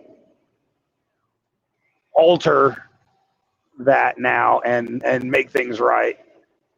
Like I said, I'm not real sure what I'll be able to do with this, if anything. I want to take videos of Misty while she's running. Now, these glasses, I was telling you, they offer me an ability to do things now where if I'm taking her out and she gets crazy with a stick, I can record it and maybe put together like a montage of, oh man, she's so funny when she gets a hold of a stick. And it doesn't matter if she can't just find a stick. It's got to be like a tree. Like, it's the biggest damn thing. It's like 20 times her size. And she'll go running, dragging this damn thing across a field. And I'm like, how are you doing that? It's amazing. Maybe you're doing now what he wants to teach you to do. Oh, yeah, well, that's a very valid point. You're not who you used to be. He changes people. Who and how. It's still very weird that it would be me, though. You would think maybe he would tap somebody that has been doing the work. I did nothing. And all of a sudden he went, poop, there you go. And I was like, oh, okay, eyes are open, gotcha. Like, I don't know. I got the very same feeling when I was doing the convoy. And I got a letter from a guy that told me he was on the verge of killing himself until he found my channel. And watching my channel gave him the desire to live the next day to watch. And that gave me so much anxiety. I had almost a panic attack over it because you feel like a fraud. I am absolutely nothing more than I was yesterday or the day before that. Absolutely nothing special. And then you figure once this guy realizes he put all his eggs into a retarded basket, the level of disappointment, God, you thought you were suicidal then. Christ, what's he going to feel like when he realizes he was, he kept his life going for this? That exact same feeling I had then is like the same feeling I have now. Like, I feel like at any minute God's going to go, oops, you were right. That was meant for this dude, and switch out. Like, I feel like he's going to discover he tapped the wrong guy. It's the exact same feeling. That just hit me right now. It's the exact same feeling. Wow. Sorry, I just had a moment. Ooh, weird. Okay, look at the people reaching. Look at the people you are reaching. Oh, yeah, and I really appreciate it. They say you are come. Yeah, that's true. Yeah. Raised them right. Wait a minute. What is this? Oh, keep up the good work. Yeah, Dawn, hey. Dawn, oh my God, it's been so long since I've seen you. How you doing? There's a bunch of comments I'm trying to get to them. Survival in the past, you always begin your stream sober. That's true. All had a blast. It was later when you got drunk. Tune out. Oh, that you would tune out. Right. Understood. Well, I really appreciate the support. I truly do. You got to do what's best for you in your life. Yeah, well, I'm doing that now. Go Blue. What is this? I can't get it to go. Oh, that was Big Dogma. Okay. God doesn't use the qualified, he qualifies the broken. Oh, wow. That's a really great statement there, sweet things. Did you know that Noah was a drunk? From the ark? He tapped an alcoholic to build the ark? Good call. So many in the Bible were misfits or broken, but look at what he did to help others. Wow, I did not know that. No, again, I don't know a lot about the Bible. I know who Noah is. I know he built the ark. I didn't know that he was drunk though, because he had to have been looking at the blueprints going, okay, you have got to be shitting me. That's a big ass boat. It ain't gonna float on the water with all that animal.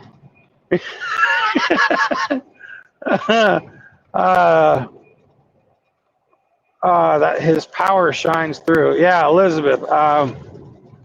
Yeah, that's crazy. Wow, you got me with the Noah thing. I did not know that. Love you either way. Well, I like this way a lot better. I feel like I know which direction I'm going now. You're doing good. That is so great. Dawn, I really appreciate it. Yeah, it's good to see you. I see your face in my head because I remember. I'm assuming you probably just got home from work. Well, that drank wine back in those days. Yeah, yeah. But I mean, in all fairness, he did turn water into wine. So you had to know people were like, bro, that's a dope trick. You connected us with folks across the pond. Yes. Yeah. Yeah. Unfortunately, that's, I don't know that I've mentioned this, but when Dorset Knob passed, uh, it hit me really hard. That kind of took me out of my game for a while. I just gotten through with all the J stuff, and then Dorset passed, and I didn't get to make the trip. We didn't get to do what we were going to do, and that his passing took a real bad toll on me. I had a really bad. I talked to Poofta quite a while about it. I had a hard time just trying to deal with that.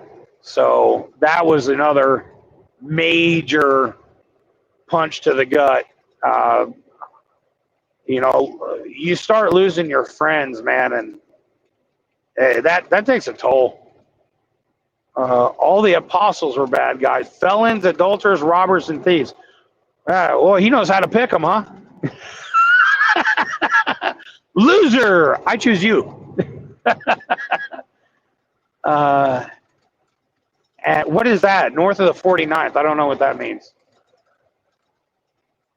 Still amazes me how some lived for 400. Yeah, that's insane. Like, I have mentioned this on this channel many times, but I am legitimately happy that I am the age that I am, because the way things are going now with all the AI and everything coming in, I don't think I would fit well. It's just too much, and I don't think I'll make it. I don't know how the kids that are growing up now will make it in the world that is coming. But I'm honestly glad that I'm going to bow out. I mean, I'm going to stay here as long as I can. Don't get me wrong. I'm here. We're gonna have a good time, but I'll be ready to bow out when it's my time. I love electronics. We all know I'm an electronics dork, obviously, but stuff is getting a little scary. And yeah, I mean, what are people going to do? You know, do you work through a VR where you just sit at home and you work in a fake world? I don't know, man, but it's creepy. Like I like to be out. Like if trucking no longer exists and it's all automated, for me, you've just taken my soul. I don't know how to sit still. I don't know how to not be moving. Everything I do is on the go. Even when I'm not trucking, I'm still driving, whether it's my car or, I'm getting an RV, whatever. I'm always wanting to be looking and doing and seeing. Man, I can't imagine having to do a job where I'm just sitting like in a cubicle or something. That's terrifying to me. You may as well put me in a box because, I mean, I'm basically dead anyway. I'm just waiting to die. I'm just sitting there getting paid to die. Oosh. Yeah, Michelle, I'll tell you, I'm really, I used to say to people, I'm going to pray for you, but God, this is terrible, man. I hate saying this out loud, but I never did it. You know, it was just something you say because, again, I wasn't that guy, but it made people feel better. So I'd go, yeah, absolutely. Say a prayer for you, whatever. It means something totally different to me now. Uh, it's not something I say lightly. You know, again, I see things so differently now. It's really, really weird. Um, I don't know. I don't want to come off sounding like I'm a lunatic, but I've just been through so much that I see things that I know a lot of people don't see, and it's hard to talk about that because then it kind of comes off sounding like, one fell loose from the squirrel, and yeah, you sound like the last nut that got away. So, but I don't know. I don't say I'll pray for somebody and not genuinely mean it now. Uh, I always tell uh, my daughter, Autumn, that she gave me my cell phone to God. That's what I call this. And I'll say, so whenever I talk to her, I'll be like, yeah, I called God, and we talked for a little while. It's all good. I talked to my grandparents, my dad. So it's weird now.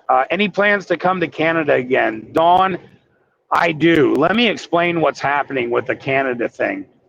So you have to get this real ID, right?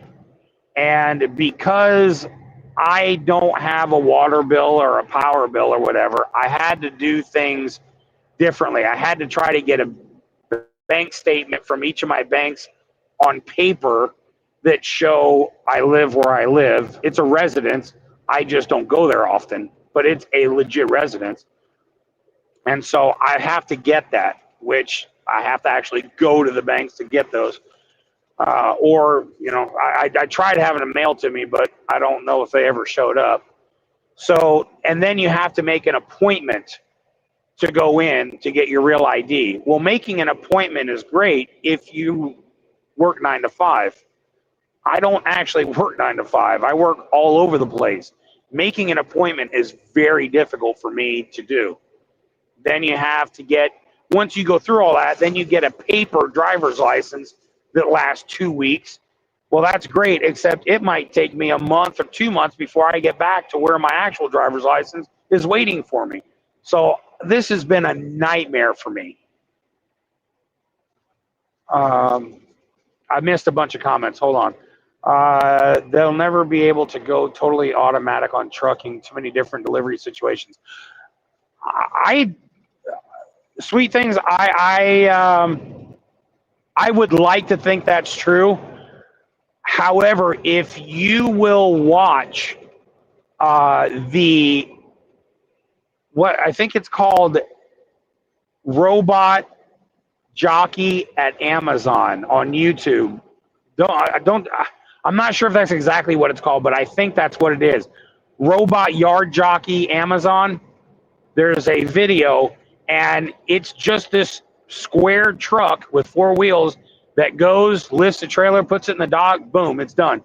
And it's all automated. There's no more yard jockeys. Everything is completely automated. All the slots have their tag. It scans it, it takes it, and I would like to think that that's true, but I personally don't see any reason why it couldn't be fully automated. I really don't. Maybe not today, but after I'm done, I don't see long-term truckers. I think I am the last of my kind. If I say I'm going to pray, I will. Big Dogma, I appreciate that. It's one thing to believe in God. It's another thing to have an encounter with. Yeah. And sweet things. That's what I'm experiencing, and it's really bizarre because again, there's just so many emotions that go with that, and guilt, and like things that have happened and I've done, and I'm like, why would you choose me? You've Now, were you drinking? Maybe you hit the wine. I don't know, but like, it's hard to believe that all of a sudden this is what's happened to me overnight. Like, this is who I became the next day. Like, I just saw all of this, and then I'm trying to take it all in and sort it out and figure out how I maneuver through this new lens of life.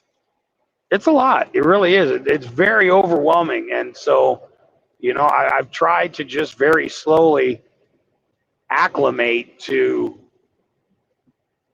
everything that's happened. I got to go to bed. Oh, Michelle, good night, sweetie. Love you. Sweet streams. Still living in the. Oh, no, Go Blue. No. that didn't last long, thank God. My ex actually came to my rescue and let me move in with her. It was supposed to last a week. The week turned into a month turned into 9 months, and I just never left. And we've become the best of friends. She's my go-to, and I'm her go-to. So yeah, it's crazy how things work. Try to do the prayers. I'm saying I'm gonna. Sometimes I fade out before I get them. Just mean God already has his arms around. Crash out so quickly. Yeah, Catwoman. I understand that. Yeah, it's just weird though. Like I love you is thrown around a lot. I love you. You know, and you get to where it's autonomic. It's not like something that's coming from like this place of heartfelt, like, stop, just stop. I love you so much.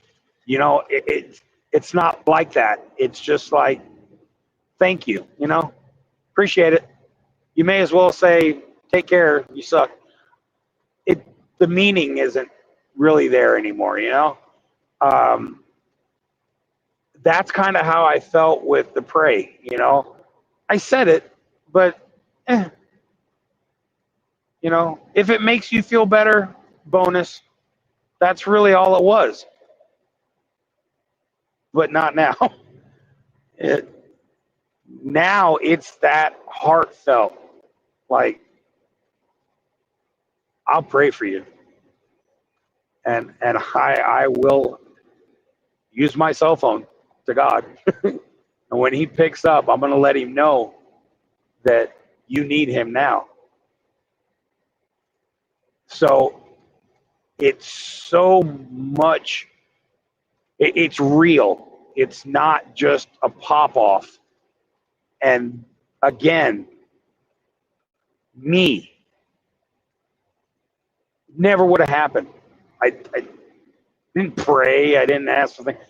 Now, I said, God, you know what, a lot, but it wasn't actually asking him for anything or trying to use him to help anyone or do anything. I don't know. It's very weird. I don't have to thump a Bible. People can see God in you, be fruit.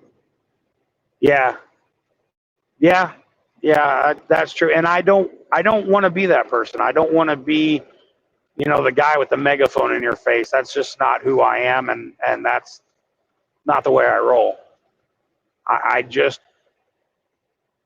felt like, everyone that's going to watch this, for the most part, now look, kind of oddly, there were a couple of folks that had never been here before, which was wild.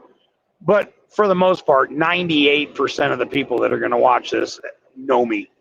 So they'll understand how different this guy is versus who I have been.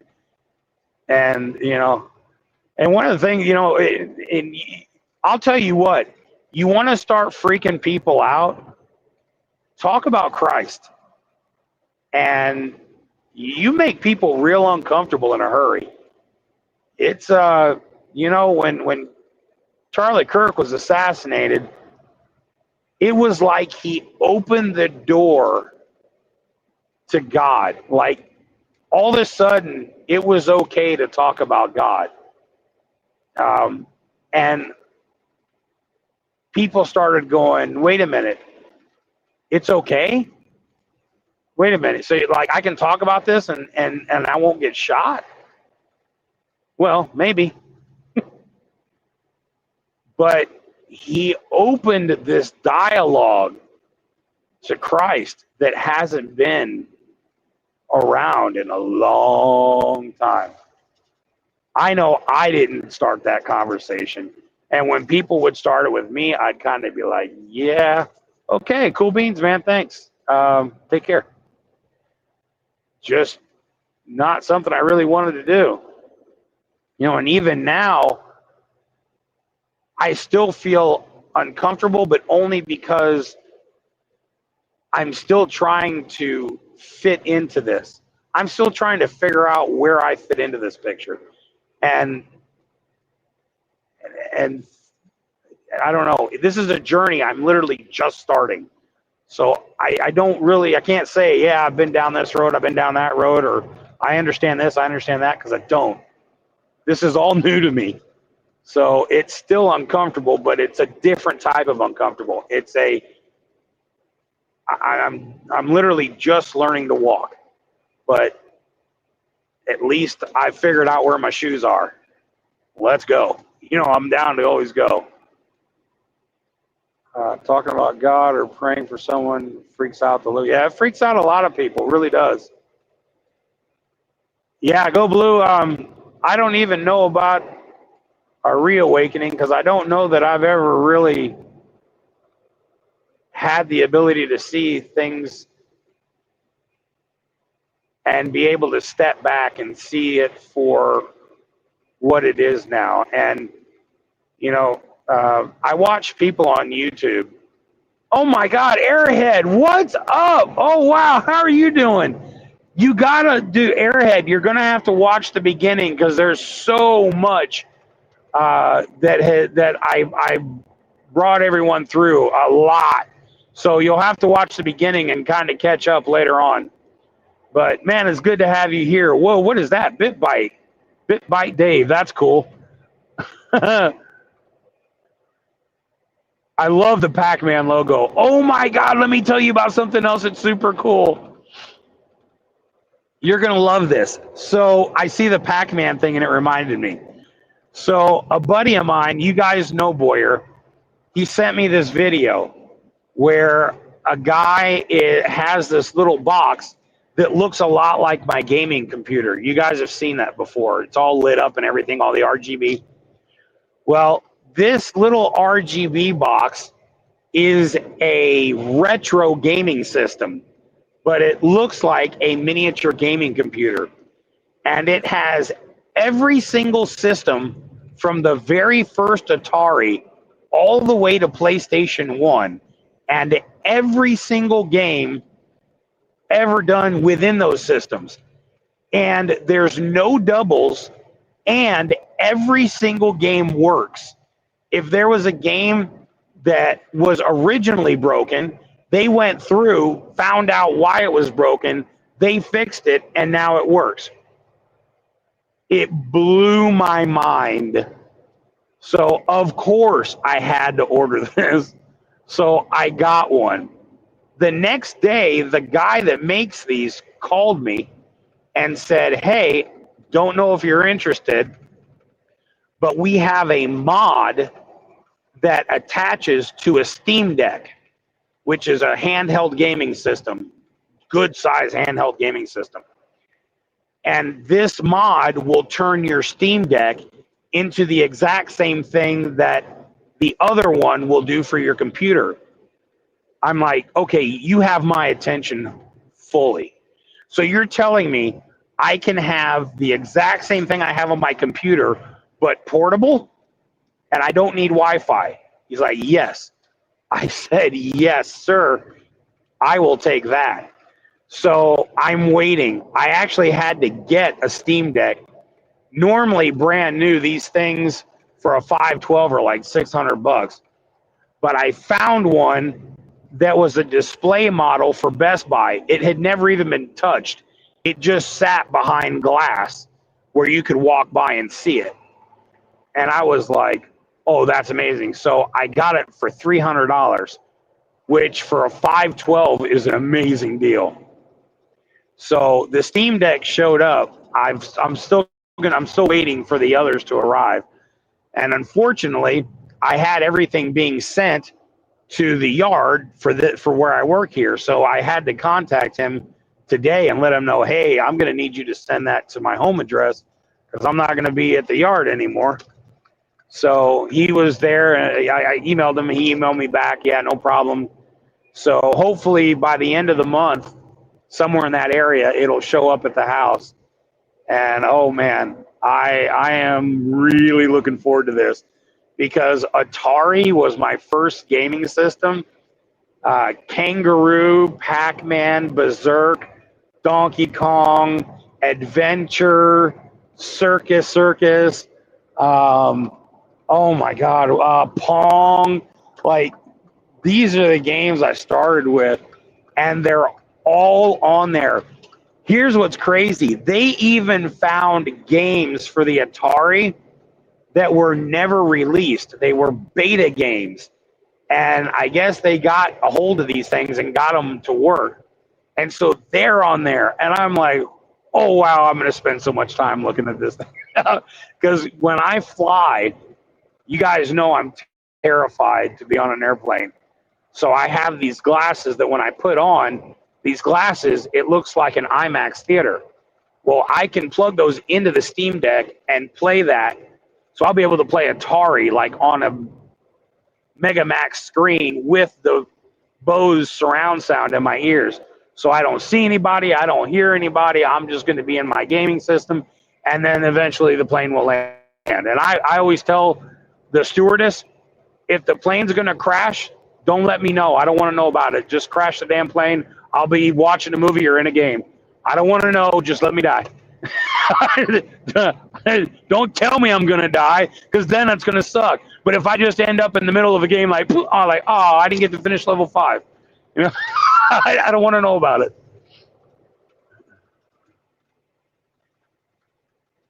We have 38 friends in here. Y'all make room. Sit, please. Misty, share the truck. Yeah, no problem. Where did she go? Oh, she's in her basement bed. She decided she was tired of sleeping at my feet. She's now in her basement bed. She was sleeping upstairs earlier. I just told hubby you are alive and he is happy for. Oh yeah, hey, how's he doing? My God, Son just said gator bites. That's awesome. Yo, I don't know if you were here when we were talking about that Iris trash can, but I honestly think that drink is what sent me to the hospital. That the beer and that Red Bull mixed together, I think that's what sent me to the hospital because like I was fine, and then I drank that and the world shifted. I was like, "Ooh, that was a mistake." So yeah, again, I'm really digging the sober part of life, and it's a lot cheaper to be sober. I used to spend a lot of money on booze. Wow. Um, John, started my kids out on all those old games. Oh, before I let them play all the new ones. That's awesome. Yeah, the old games are just, man, you know, and this thing comes with all of the Nintendo games. Oh my God. When this thing shows up, I'm afraid that like I'm gonna I'm gonna be just like in the bed like I won't be able to turn it off. Can't stop, must finish. Like, oh man, I'm so excited for this to come. I tell you what, when I finally get my hands on the each one of these, I will definitely go live and show them to you. Hopefully by then I've got my truck and I've got some things set up. I'll tell you what I'm seriously worried about is that big ass speaker right there. That thing is ridiculously heavy. It took two of us to get that thing up there, and it was very tricky. So, I mean, obviously, getting it down could be a lot easier if I just let it hit the ground, but I'd really like to not do that. So I've got a few friends down at the shop. I'm hoping they'll be there and give me a hand because that thing is ridiculous. I want to say it weighs 150 pounds. It's no joke. There are four straps that hold that thing up there. It took a while to get that seated correctly to where I felt it was safe enough that if I slam on the brake, it's not going anywhere. But I went through several different strapping scenarios before I finally was like, yeah, this is good. But yeah, four straps to hold that sucker down. Pinball was always my pinball. Really, that was your one? I enjoyed the pinball. It wasn't my go-to game. Kangaroo was probably one of my all-time favorite games. It was, I want to say, one of the very first games I remember really playing a lot. And it's such a stupid little game where you're this kangaroo and you're basically like the Donkey Kong. You're going up the ladder and you have to dodge the apples that the monkeys throw at you. You can punch the apples. I don't remember if you can punch the monkeys or not, but you know, you have to go up the level and then get to the top and you have to ring the bell. But yeah, that was like the game. I thought that was that in Oregon Trail were just the greatest things. When I got introduced to Oregon Trail at school, I would go to school simply looking forward to playing Oregon Trail. I couldn't stand classes, but I knew Oregon Trail would come if I did good. So I would do good just to be able to play Oregon Trail. I just felt that, yeah, you know, there's a lot of those here. The bumps, love when John did the drone. Oh, yeah. You know, I have my drone with me. I haven't flown it, oh my God, in a while, but I actually keep it with me just in case I need it. Like if somebody crashes and goes down a hill and I can't get down there, I can take the drone and fly it down and check on them.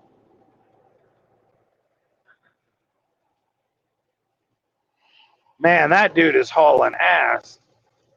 Oh, that's because he's an empty flatbed. Okay, makes a lot of sense. Pole Position and Frogger. Oh, go blue. You rock. Okay.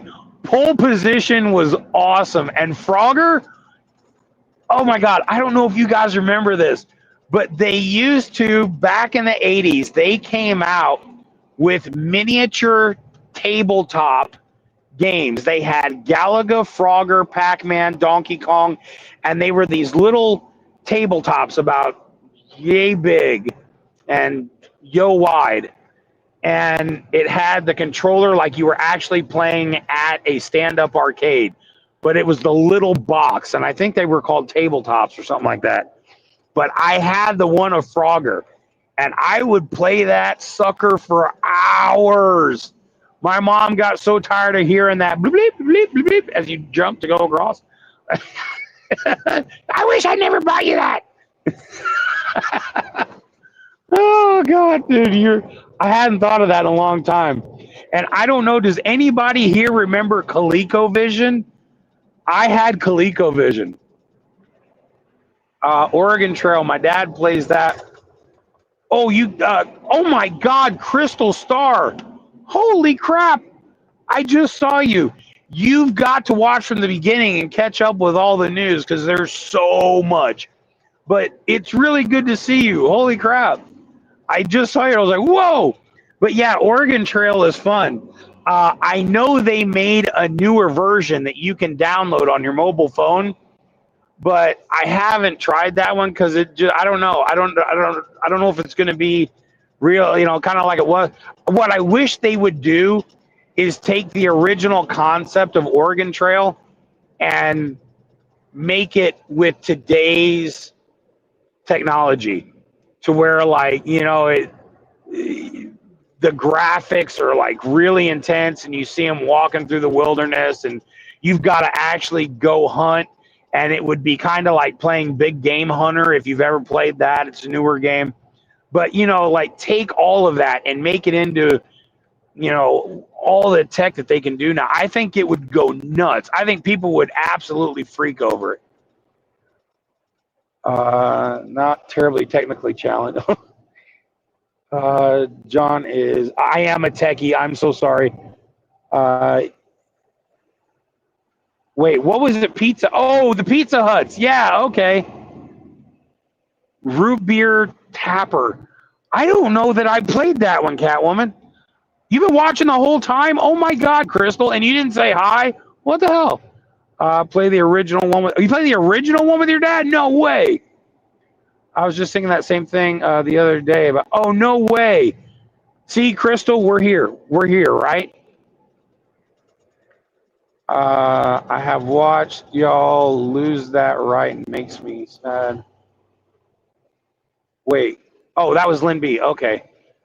Prince of Persia and the. Oh wow. Yo, BitBite. Yeah, I remember that game. But Asteroids and Galaga. Okay, Tennessee Pete. Galaga was always, especially at the arcade, that was my game. I could not be beat. I was the man at Galaga. And I had a certain position that I had to be in order to play the game, where my left knee was up against the front of the machine and my right leg was pinned backwards. Like it kind of looked like I was going to run into the machine. And then I had my hand position to where my arm was always like this. So my fire finger was like that. I could hit that fire button. Oh man, dude, I was a ninja. I was a ninja. And then years later, when they came out with the arcade ups that you could buy for your kids at Walmart, they were like the bigger cabinets. I bought that for my kids, and I don't know whatever happened to it, but yeah, I bought the Galaga, and when I got it set up, I whooped their butts, and I was like, "You will never beat me. Just understand that." Spooky action at a distance. That sounds like quantum entanglement.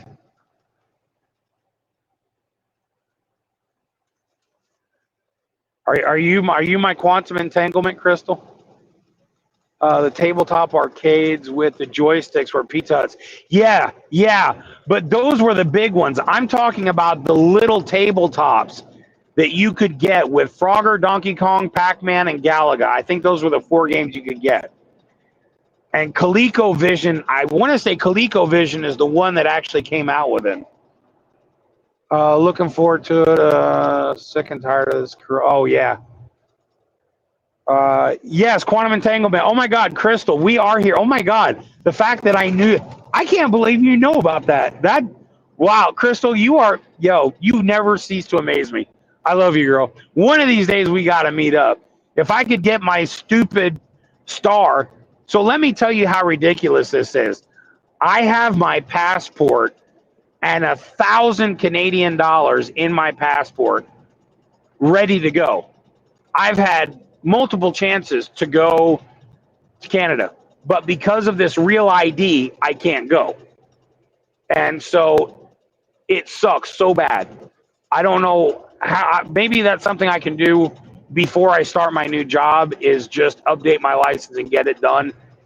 I don't know. Again, I have to figure all this out, but yeah, Crystal, quantum. I love quantum theory.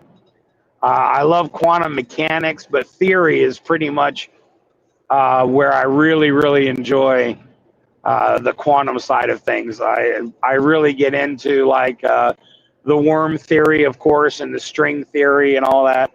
I can talk about black holes forever. I have so many different thoughts on that. But yeah, that's cool. I don't have a lot of. D is really the only person I've ever had fairly deep conversations with when it comes to quantum theory, because it really takes somebody who has a mind that is not seated in just what's here. Like you have to be able to accept things that are not here and that could be.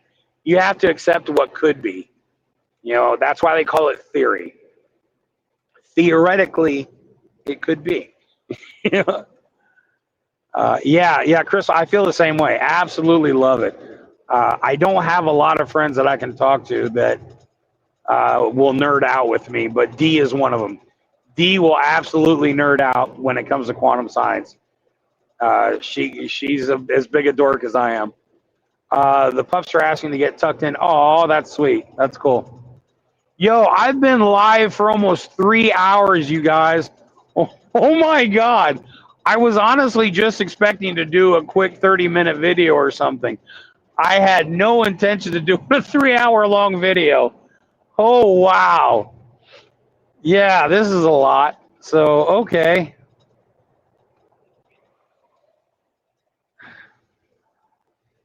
Wait, who's, oh, Ditto. Okay, Big Dogma. When I looked up, I was getting ready to get a drink, and I looked up, and I thought it said Diddy, not Ditto. And I was like, oh, we going into Diddy time? Did somebody hit Diddy Town? Are we doing a white party? Yo, am I the only one that wasn't shocked when he got 4 years? I was like, oh, no way he's gonna do 4 years. No way. Who thinks he's actually gonna do 4 years? I don't think he gets 4 years. I mean, he got it, but I don't think he actually does it. For a good road trip. Yeah, Crystal, I completely agree. Will you be here for a few more? Wait, Big Dogma, wait, what? I'll be right back. Oh, yeah, no, I'm not going to shut it down. I just couldn't believe the damn thing said 3 hours. I was like, wow.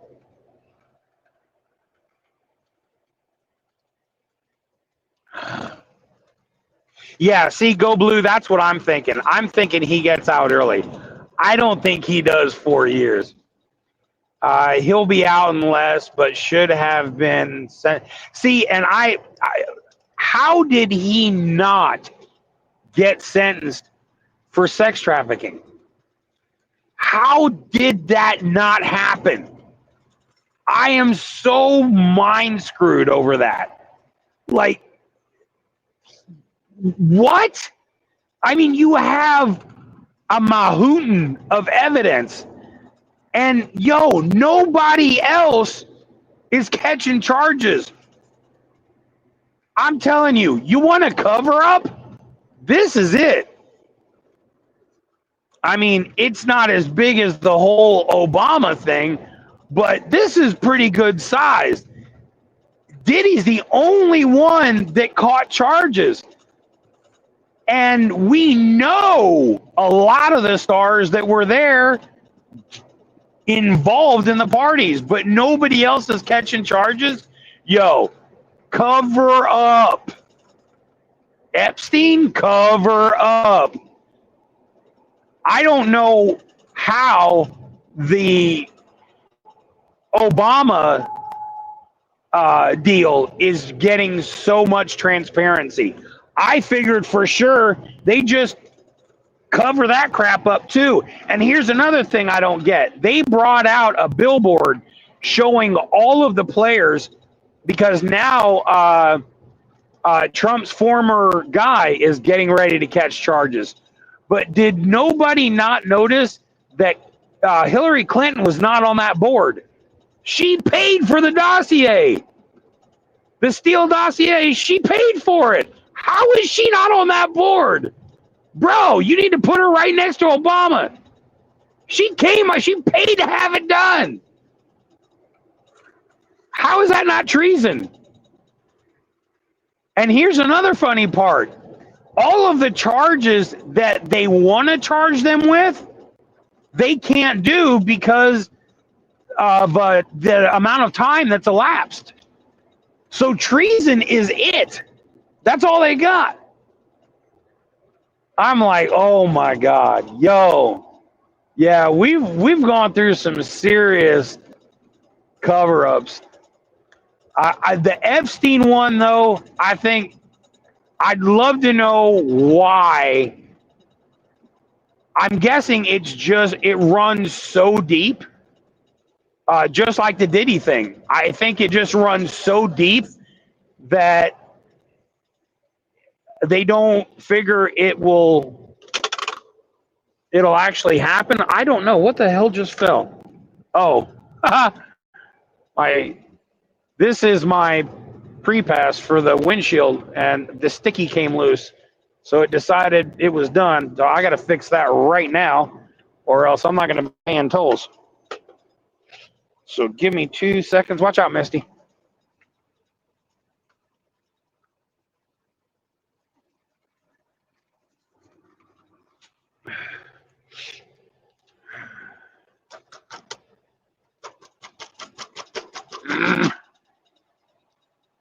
This is the bomb.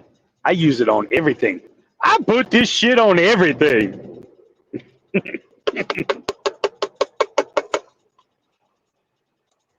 Just like the clown who plotted to kill.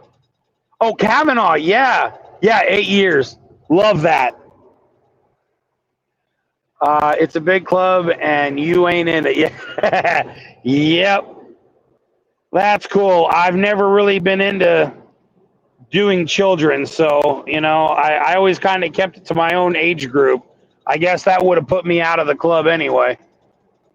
I never thought that was a good idea.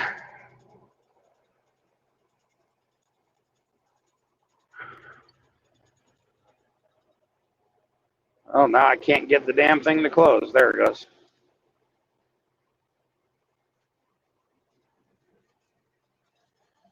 All right, let's see if we can remount this.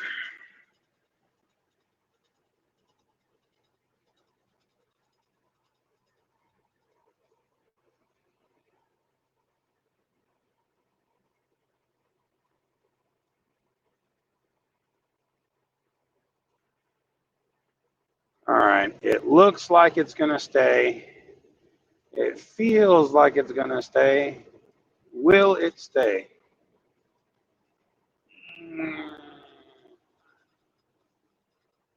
Maybe. Okay, that should stay now. All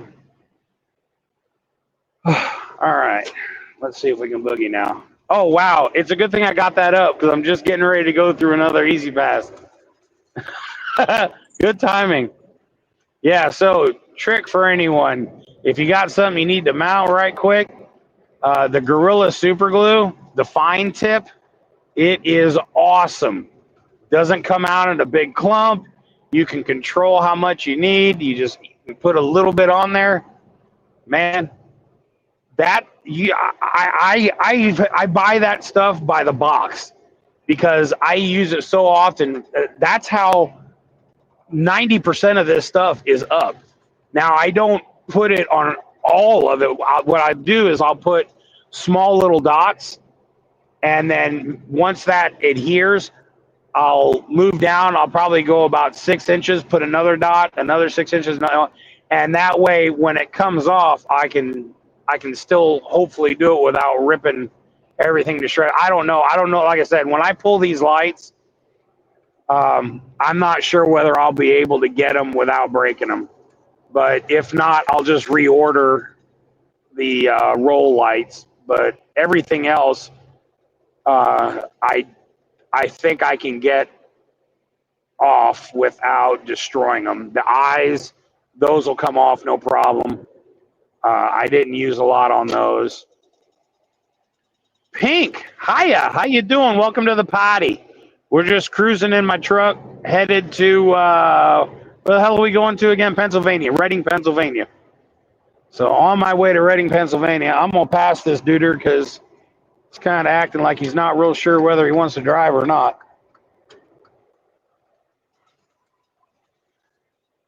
All right, away we go. Okay. So yeah, this guy's kind of acting goofy. He's like in the middle lane and he's just doing one of these gigs. I think maybe somebody needs a nap.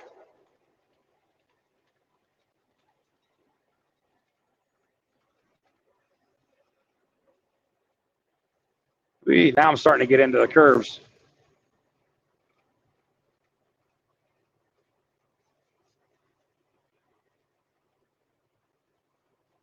I was kind of hoping to find another truck that would keep the groove going here so I could just chase his tail lights, but my last truck turned off. Now I don't have anybody to follow. It's a lot harder when I can't just follow the headlights. So, at any rate, okay, so the Nintendo games. I know there's a lot of folks that aren't big into the gaming thing, but does anybody remember Paperboy? I loved Paperboy. I thought that was such a cool game. So I'm really looking forward to playing that again. Some of the other ones are Defender. I love Defender. Oh, that's such a cool game. And Joust.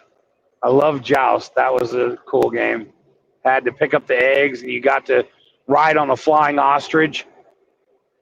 No way. You still have Paperboy Go Blue? Oh, that's awesome. What the hell? Oh my God. You know what? I think I was speeding and I didn't even know it. Oh God. No, it's 70. I couldn't have been speeding.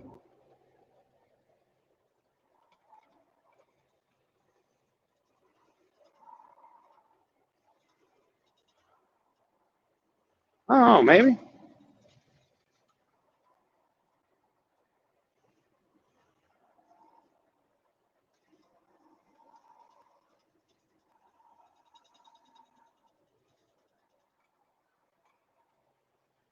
There is no way. It's 70 mile an hour. There is no way I'm going to get pulled over for 73. Hold on. I'm looking to see if this cop is coming after me. Where'd he go?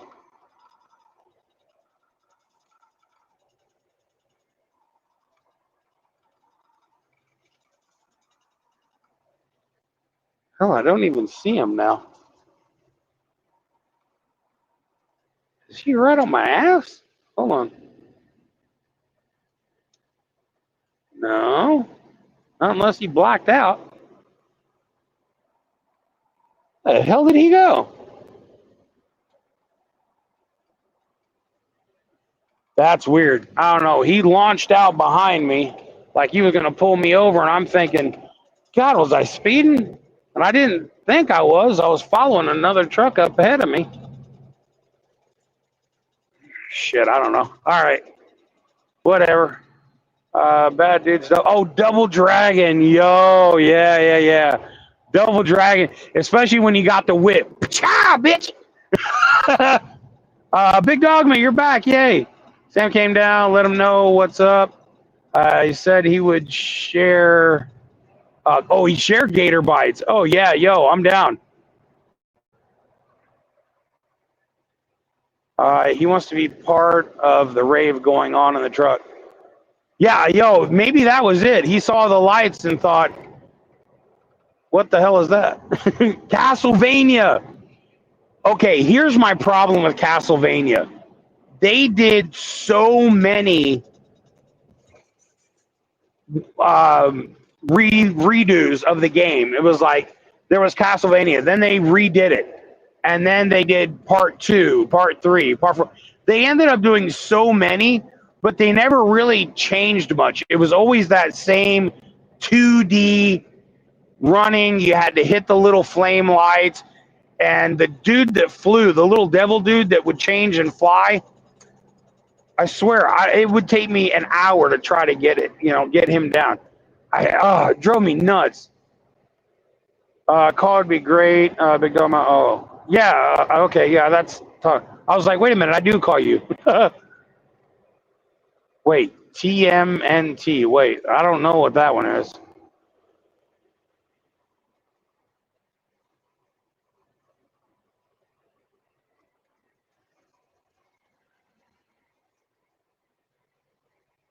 Yo, that cop literally disappeared. That's just really weird.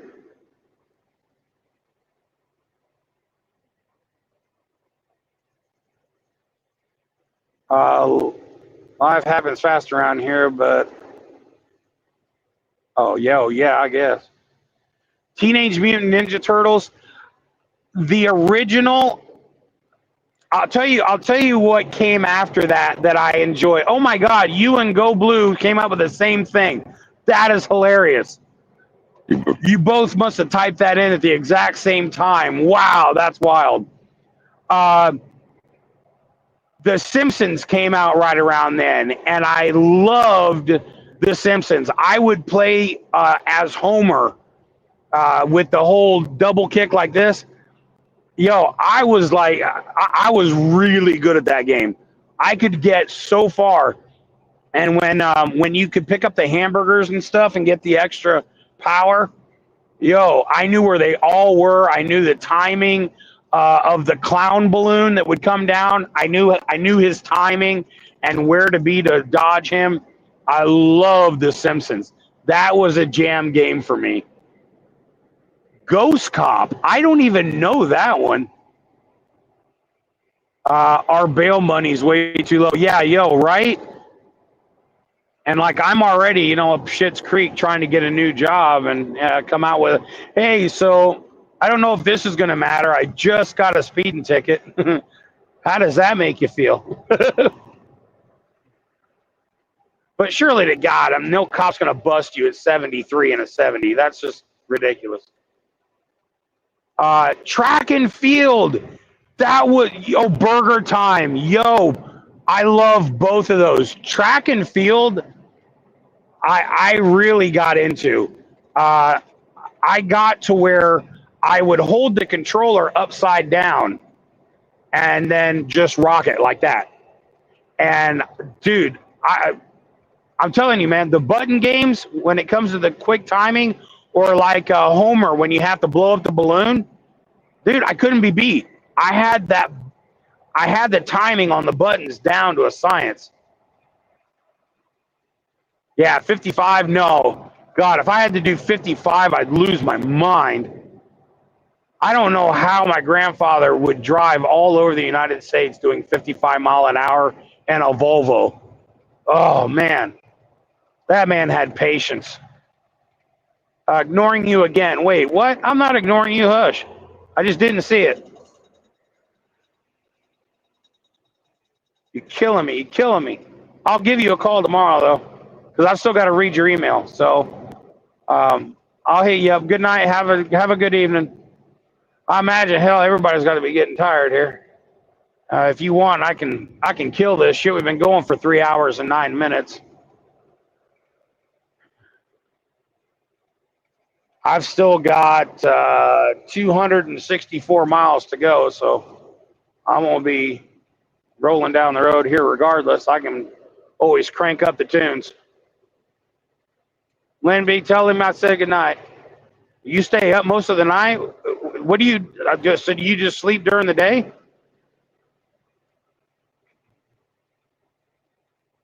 What do you do for a living, Crystal? Where do you like have a I know you were doing modeling and stuff. Must head to bed. Do more lives. Yeah, big dog. I'll try. It's just like, especially right now, not having to disassemble my truck and have to redo everything. It might take me a second. You just don't sleep much. Oh wow. Yeah, I used to be like that, but then I got old and found out that man, I can sleep for a long time. When I'm tired, that's it, Jack. Uh, I can not only sleep, but I can sleep so long that people think, is he dead? Like, not yet. Surprise! You're a biologist? No way! I had no idea.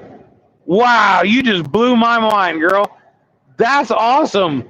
So, like, okay, what sector are you in? Bo Jackson. Do you remember when Bo Jackson became the 50-50?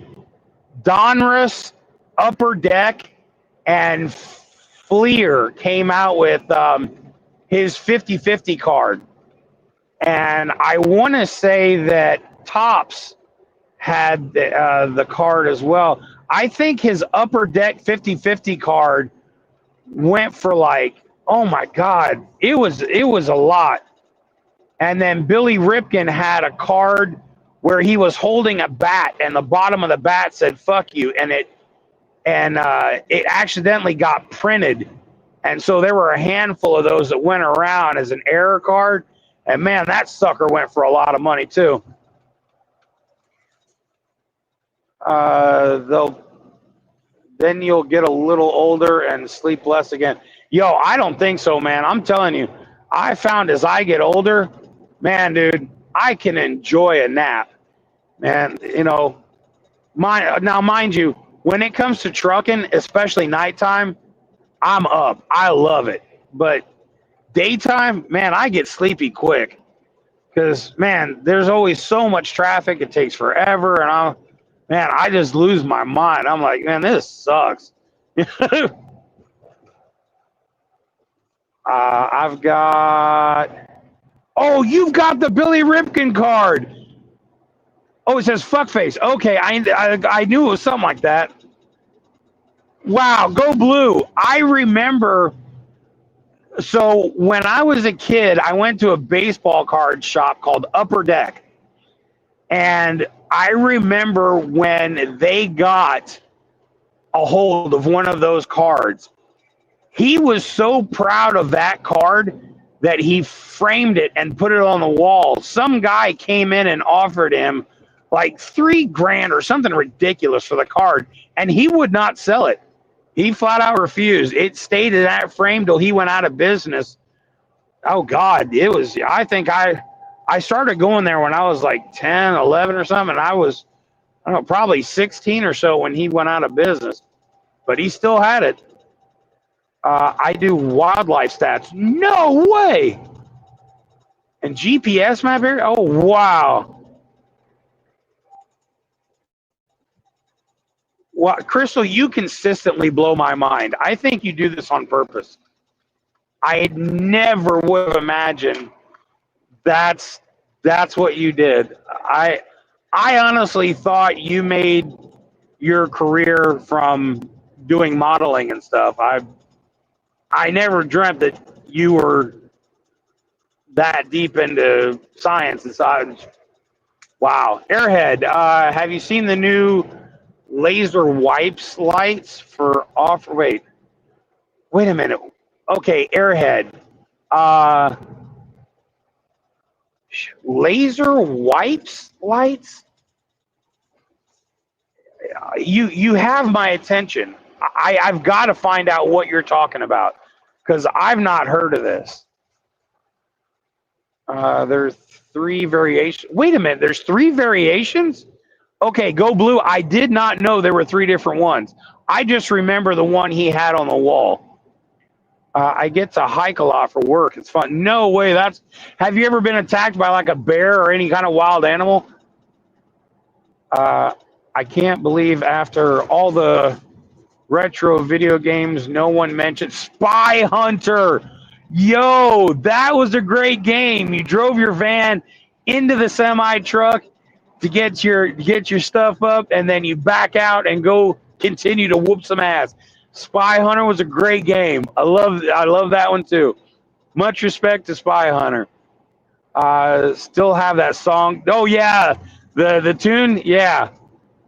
Wait a minute. Let's see if I can pull that off for you.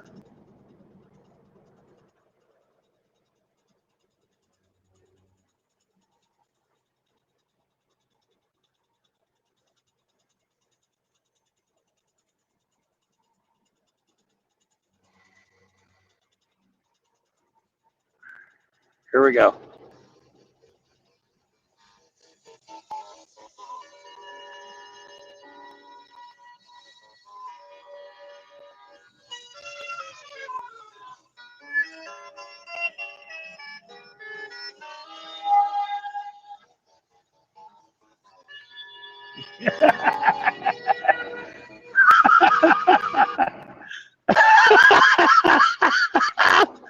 Ah, ah, awesome.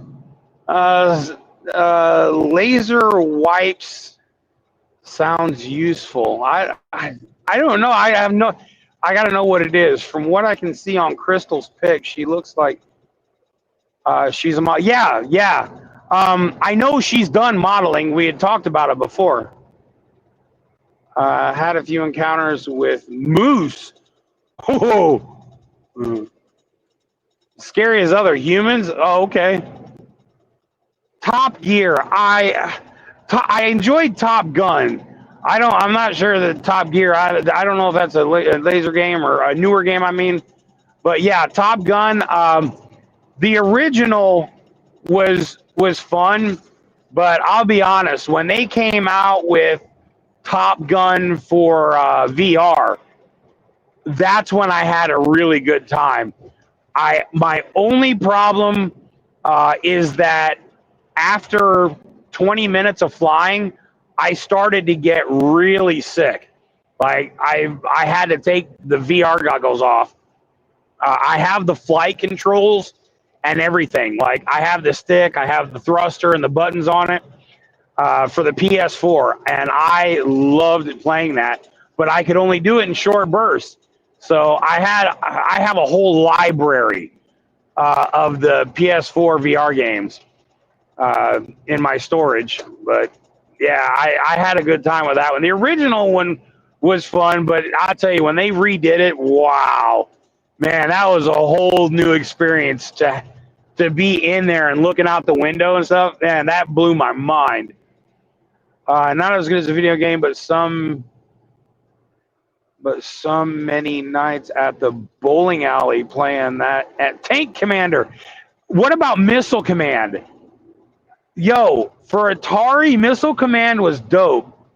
I always thought it was cool because if you could place the bomb right, you could actually do really good.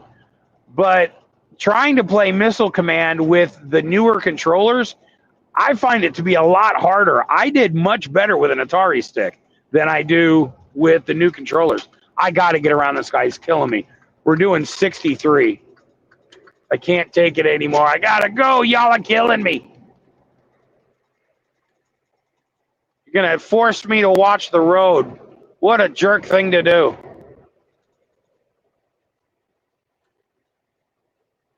Who wants to pay attention to the road? All right, here we go.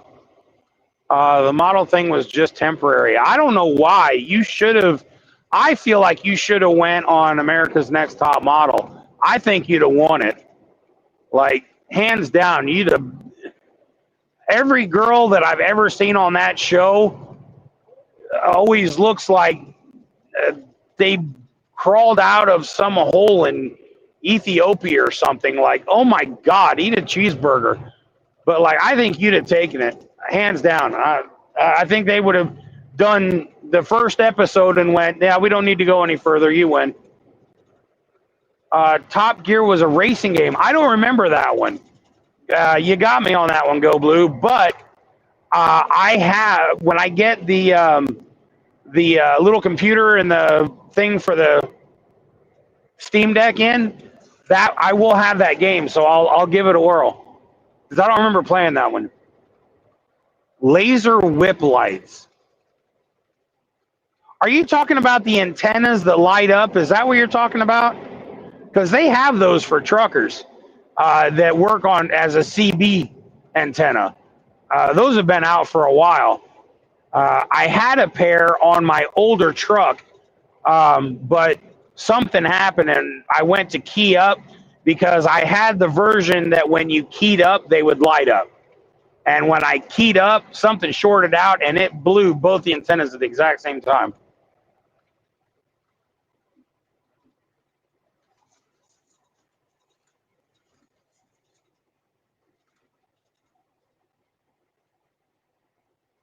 Zelda Link. Oh, how did we miss Zelda?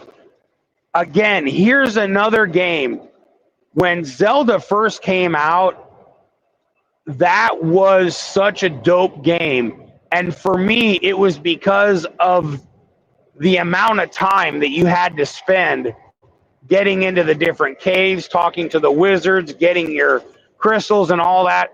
And then as they, would progress and make Zelda 2 and 3, yada, yada, yada, uh, and you could actually do more and the characters felt more real, it really became a lot more fun. But I'll tell you, man, when Zelda Breath of the Wild happened, that really took Zelda next level. It made it way more than what it ever. I don't think they ever dreamt of Zelda being what it became. The graphics are incredible. The storyline is good. All of the different things that you can do. I think the only thing I would say about the Breath of the Wild is they made some of the challenges, like the bosses, so difficult that after a while you just end up getting tired and you kind of just get hung up. And so for me, I don't really care for games that end up making it so difficult that there is no possibility of trying to enjoy anything further because it's just too hard to get through it. There are people like me that just don't have the ability to get through some of these guys. So you got to do too many damn moves on the controller. Like the Mortal Kombat is a perfect example where you have to do 9,000 different moves with the controller to get the spin. I don't have that kind of dexterity. Now I can push a button a billion miles an hour, but trying to remember all those moves, forget about it. Yeah, Zeldas were a lot of fun, but man, when they came out with Breath of the Wild, that's when it really just. I think everything they ever thought was totally put onto a game with that. They need to come throw down with me on these old games. Oh yeah, she's in Canada. Go Blue. Still have the original. Oh no way! Wow.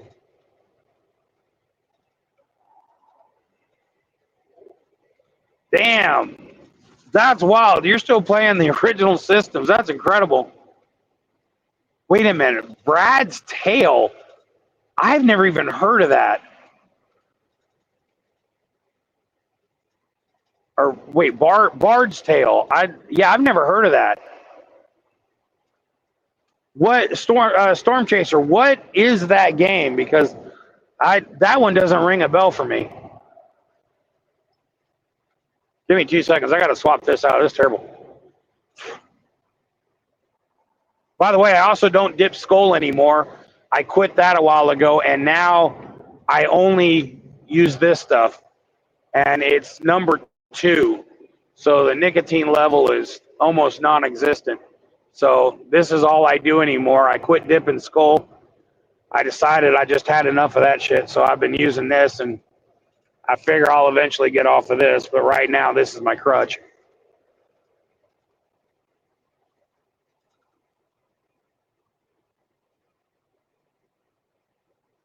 Yeah, I haven't had Skull in over a year.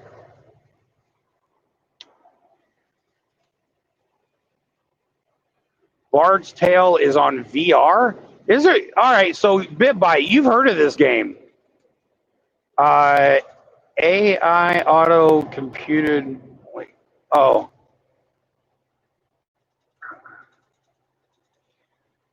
Okay, so you want to fill me in on what the hell Bard's Tale is?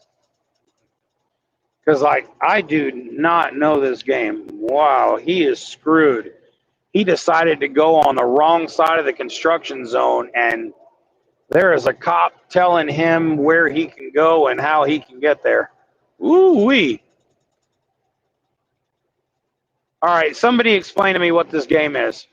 There are 29 of us that are confused as to what the hell this game is.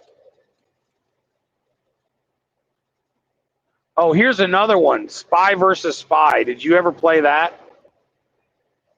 And the original Mission Impossible. It was such a stupid game. It was terrible. The original Mission Impossible was horrible. You'd go up elevators, and it was just a horrible game. Pitfall. What about Pitfall? Oh my God, I loved Pitfall. 1, 2, and 3. As they made a new Atari, they'd always make a new Pitfall. That was a dope ass game. I tried it about 3 years. Bard's Tale, first adventure game on PCs. Oh wow. We had a team of 4 that explored dungeons, killed monsters. Oh wow. Okay, I've never heard of that game. I'm gonna have to look into that. So I have the VR thing, so I'll have to check that out. You had to map out each level. Oh wow.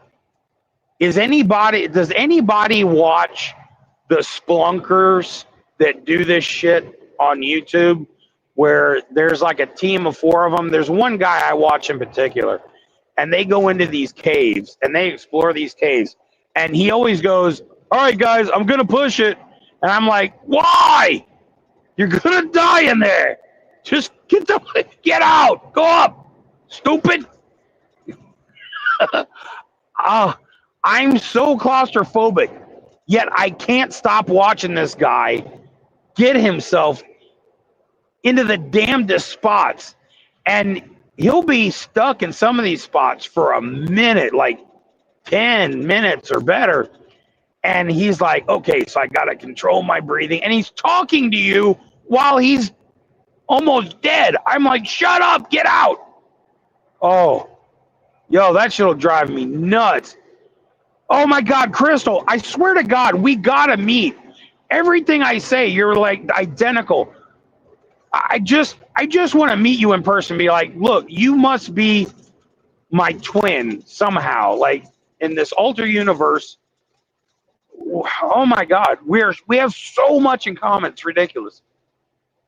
There's a wiki page on the game. Okay, I'll check it out.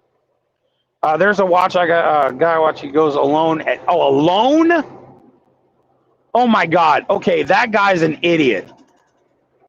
Every channel I watch where guys do these cave dives, the first thing they tell you, 101, you never, ever go alone.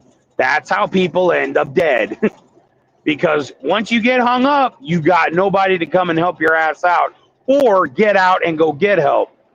That guy's an idiot. I'm not watching that.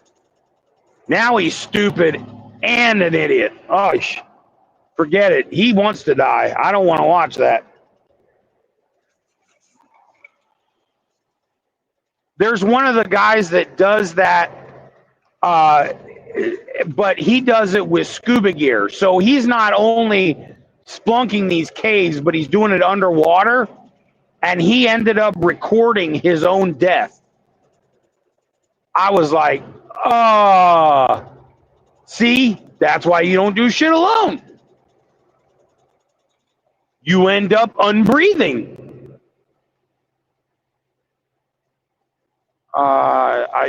Wait a minute. I tried to when you were in Niagara, but nothing. I'll send you the channel. It's interesting and creepy. Man, yeah, creepy being the key word here. Original release in 85. Wow. I bought a Tandy. No way. Wow. I remember the Tandy. Oh my God, that's so cool. I haven't heard the word Tandy used in a very long time. And I'll tell you what, man, there are a lot of dorks on my channel that I absolutely adore to death. How many of you are starting to seriously miss Radio Shack? Like, I legitimately miss going to Radio Shack. Like, that was something I looked forward to. And man, they're just, that part of life is gone. Who had all the possessions of the real Annabelle doll. And yo, Go Blue, I did hear that. I saw that video on YouTube. That shit is gnarly. Storm chasing, wait, starting what? 10 years behind. What? Used to go in there in a pinch for components. Yes, that's what I'm talking about. Radio Shack had the drawers where you could pull them out, man, and they had every diode, every little compartment. Like, what made it fun was back in the day, I don't know if any of you ever did this, but back in the day, they used to make these boards that were about the size of a Monopoly board. And they had thousands of these little springs throughout the board. And then it came with a book and all these color-coded wires. And you could do tons of different experiments on this board by hooking up the wires in different succession. You could turn a light on, you could create a radio, you could, do all these different things. And it taught you about how diodes and resistors and everything worked. Oh my God, you have one? Oh, dude.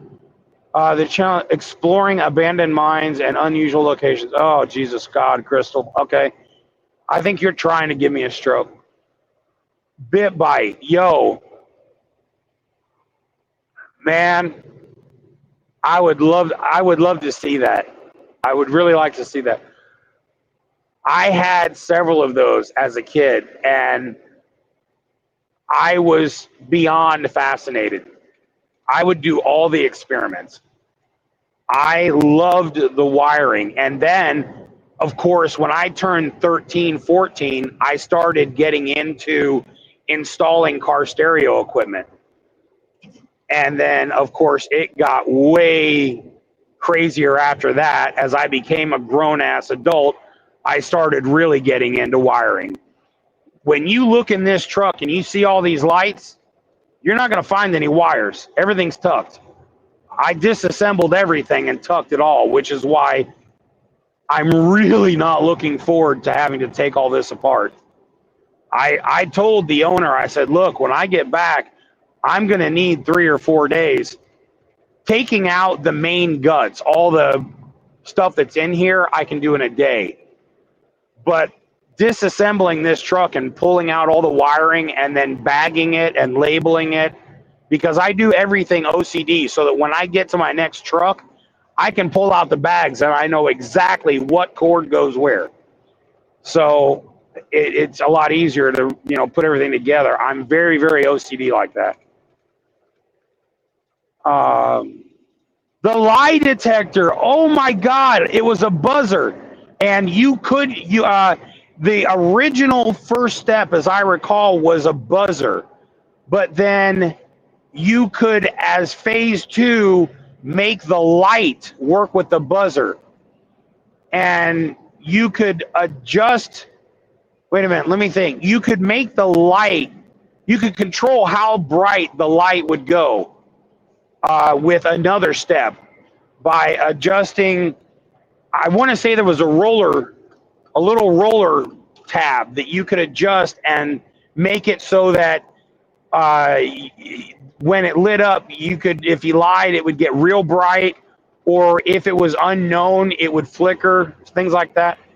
Belly Love, wow, what's up? Long time no see. Hey, I appreciate it. You're gonna have to look at the beginning of this video and watch like the first 30 minutes or so, because there's a lot of updates. So yeah, you'll want to check that out. Very lost without it. Are you a Shack was to go? Yeah. You have questions, we have answers. They had the fucking answers, and then now I just have questions. But God, I miss Radio Shack. And BitBite, you man, you really gave me a great memory, dude. I just can't tell you how grateful I am for that, man. I'm sitting in the kitchen at my dad's house, and I'm looking at that board, and I'm looking at the book, and I'm putting all those little things together. I can remember, dude. I mean, I can feel the springs in my hands. I remember the tension. I can feel the tension of each of those springs. Like, they were just tight enough that it would hold the exposed wire that they gave you, because they only gave you a small exposed part, and you had to make sure that you didn't mess up the wires, because they put that solder on the end of the wire to keep it stiff. And if you bent the wires, you'd break the solder.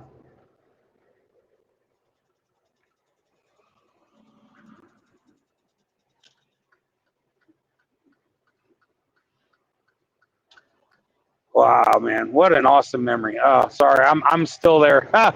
Space and Tempest. Yeah, we were talking about Missile Command earlier. It's really hard with the newer controls. The original Atari controller for Missile Command is the way to play that game. It's just a lot easier to control the little dot that you have to do. The new controllers are just so sensitive, it's almost impossible to get. The Atari has just the right amount of play.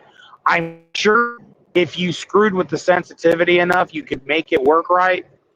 But with the Atari controller, I knew exactly how far to go. I cannot mimic that with the new controllers.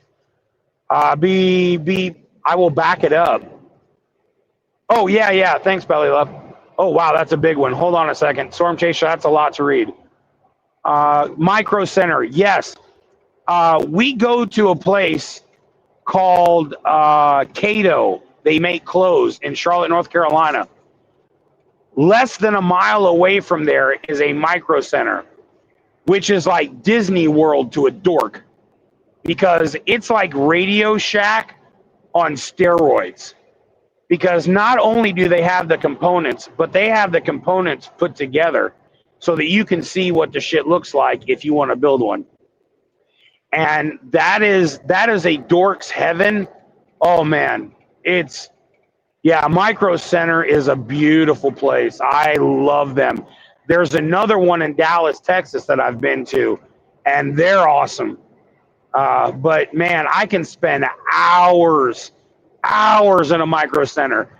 They've also got everything you need to build your own flight systems.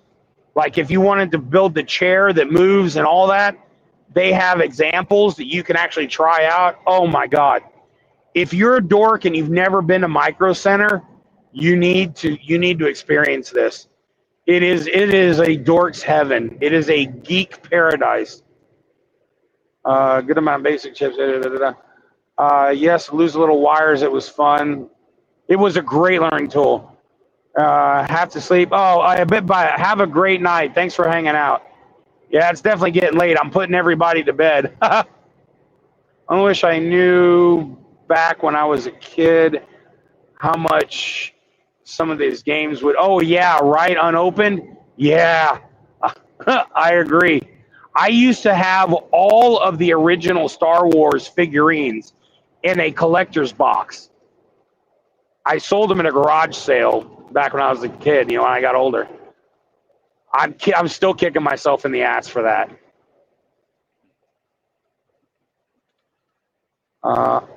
I know the one in Charlotte have an uncle and live. Oh, okay. Yeah, we go there often. I go to that place, and the parking lot is massive. So for us to take a truck in there is no big deal. You can take a truck in there, park, put your shit together in the truck. If you're missing something, you go back in, get it, and come back out. Live 20 minutes from the one in Plano. Oh, no kidding. Yeah, I've been to that one in Plano too. We deliver to several places there in Dallas, and it's a short drive to the Micro Center.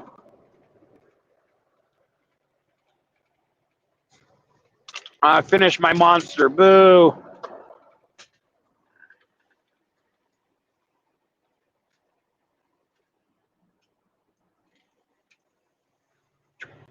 Due time.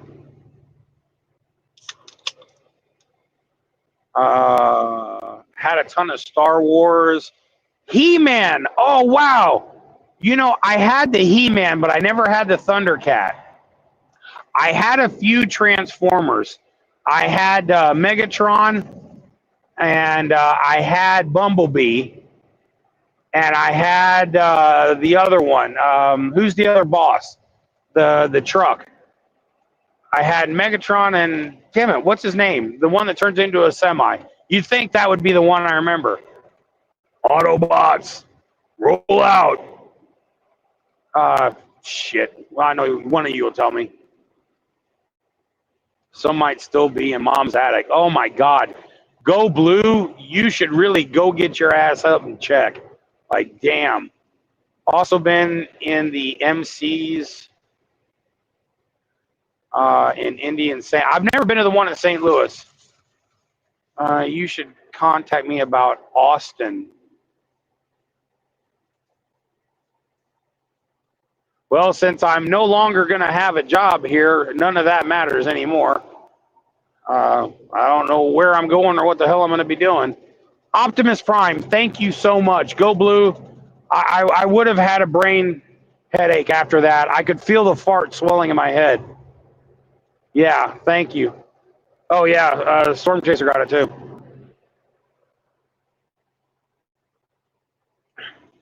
Those are the only three I remember having. I don't think I had any of the other ones. And I only got Bumblebee because I found him at a garage sale. The other two I got for Christmases. Have you guys seen, oh my God, have you guys seen the new Transformer robots? They actually transform by themselves. And you tell them, like, roll out or whatever, and he does it automatically. Yo, it's so sick. Oh my God. When I saw that, I was like, oh, that is so cool. That is a toy I would want to play with for just a few minutes just to play with, but I don't think I'd want to spend the amount of money they want for that robot. Oh my God. They're stupid expensive. Voltron. I remember Voltron. Yeah, Voltron had the great big sword.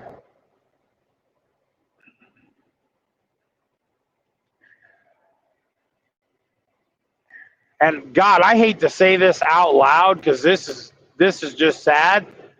But if anybody remembers, I want to say it was Hardee's. Maybe it was McDonald's. Shit, I don't remember. One of the two, either Hardee's or McDonald's, when you got their Happy Meal or whatever the hell Hardee's was, uh, you could get Smurfs. And between my sister and I, we had the entire Smurf village. We had the house. We had all the Smurfs. We had Papa and Smurfette and Clumsy and Sleepy, and we had them. We had all the ones that they had in the set. And my stepmother worked there. I can't remember if it was her. I know we got the Pound Puppies through her, but I can't remember if the Smurfs were through her or not. Okay, I've never been to a Burger Chef, so I know it wasn't that because I've never even heard of a Burger Chef. So it had to have been Hardee's that was doing it. But I remember having the entire Smurf village and thinking how cool that was. And then we ended up getting a dog who thought it was cool to chew on the Smurfs. So the village turned to shit and everyone died and we had to bury the village. They all went to Smurf heaven. Was it McDonald's? Okay. I remember the glass cups, but I don't remember the Smurfs being on glasses. They did a lot of those glass cups, though. I mean, God, they did a lot of those. But I don't think the Smurfs were ever on glass cups. Midwestern chain bought out by Hardee's. Oh, no shit. I didn't know that. Because I know you have Hardee's and Carl's Jr., but I've never heard of the other one you mentioned. And I've been trucking for 31 years and I've never seen that.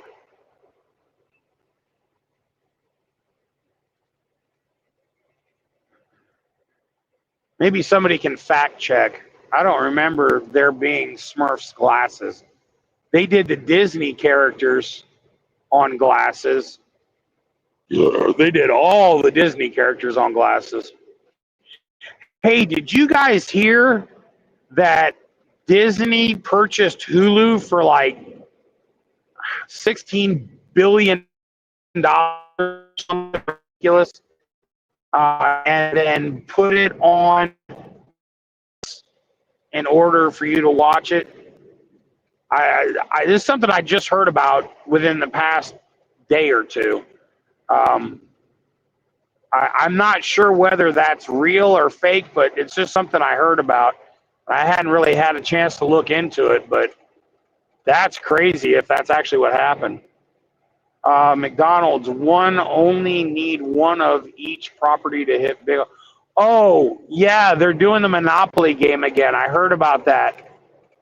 I remember when I was a kid, man, that was my hope. We were going to hit Boardwalk and Park Place, and we were going to buy all the baseball cards we could get our hands on, and we were going to start a shop, me and my friends, and man, that was the thing back when I was a kid.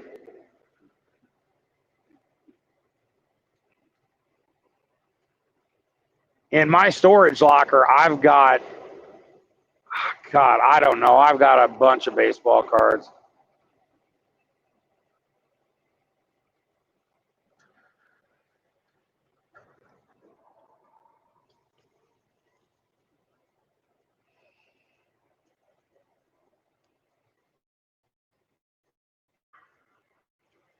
Oh, that's funny because I'm looking at buying a 25-foot RV next year.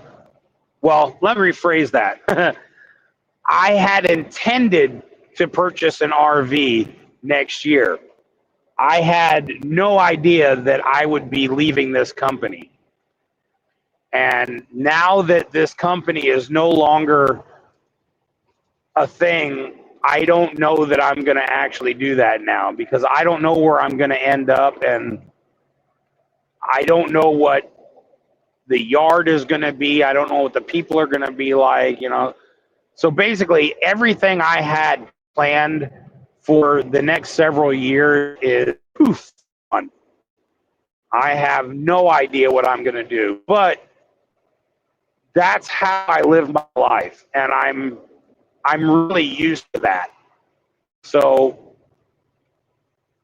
you know, although, I mean, I'll be 100% honest, of all the companies I've ever worked for, losing this job because of the company having to close its doors, I've never hurt as bad as I feel for this company.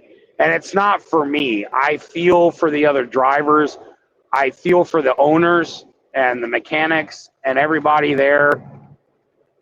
And I feel the loss of people that I've grown so close to, that, you know, like, these are people that I go to when I feel like I need somebody. You know, I go to them, and they be there for me always. So, you know, like I said, this wasn't a company. This was my home. You know, and they made it a home. So, yeah, this one hurts. This one hurts a lot. You know, I had every intention of retiring here, and oh man, I truly didn't ever plan on switching companies. I didn't. I never.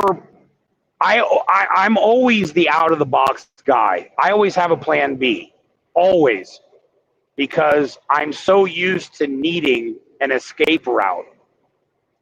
I've never not had an escape hatch. Like, you know, there's people that pack a go bag. That's kind of me.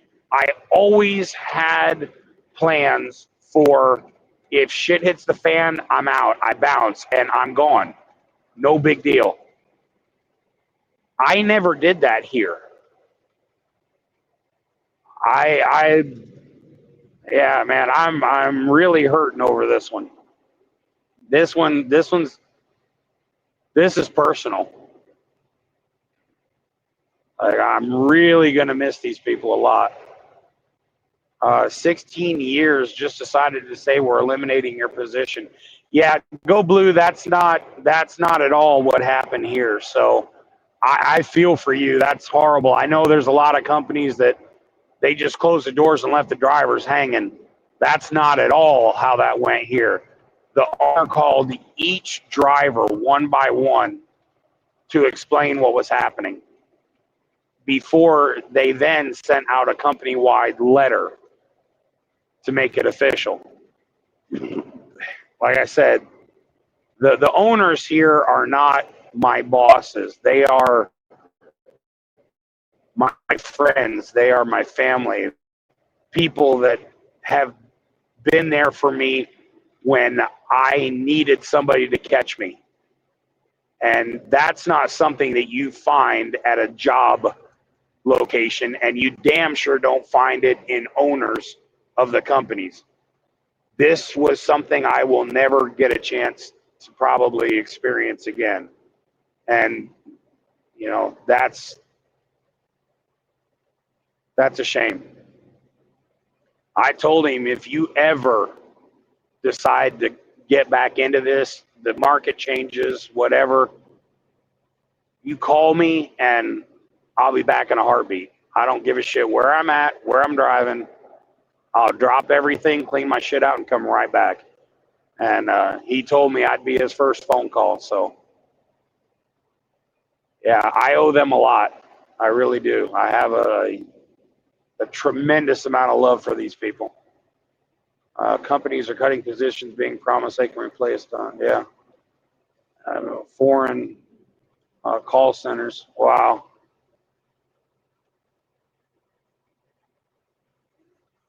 Yeah, Crystal, that's it. That's exactly it. Everybody wanted to. Everyone wanted everyone else to succeed and to be happy and to do it together. We're a team. We were always a team.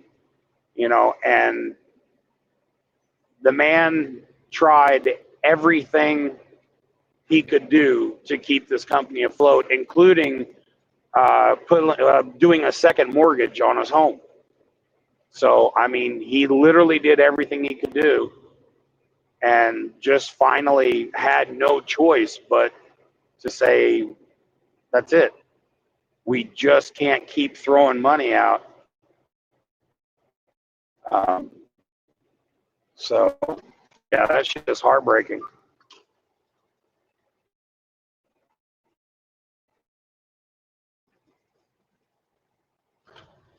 Oh, that almost got gnarly. Straight truck decided he wanted to whip in front of me. He almost got hit.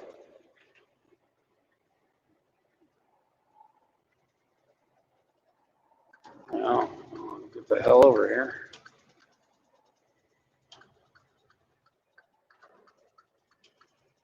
Okay, that was fun. As far as replacing truckers, the FAA approved a demonstration project in Denton, Texas that will be using heavy lift drones. What? Delivery routes in Denton and Forth. No way. Oh, wow, that's cool.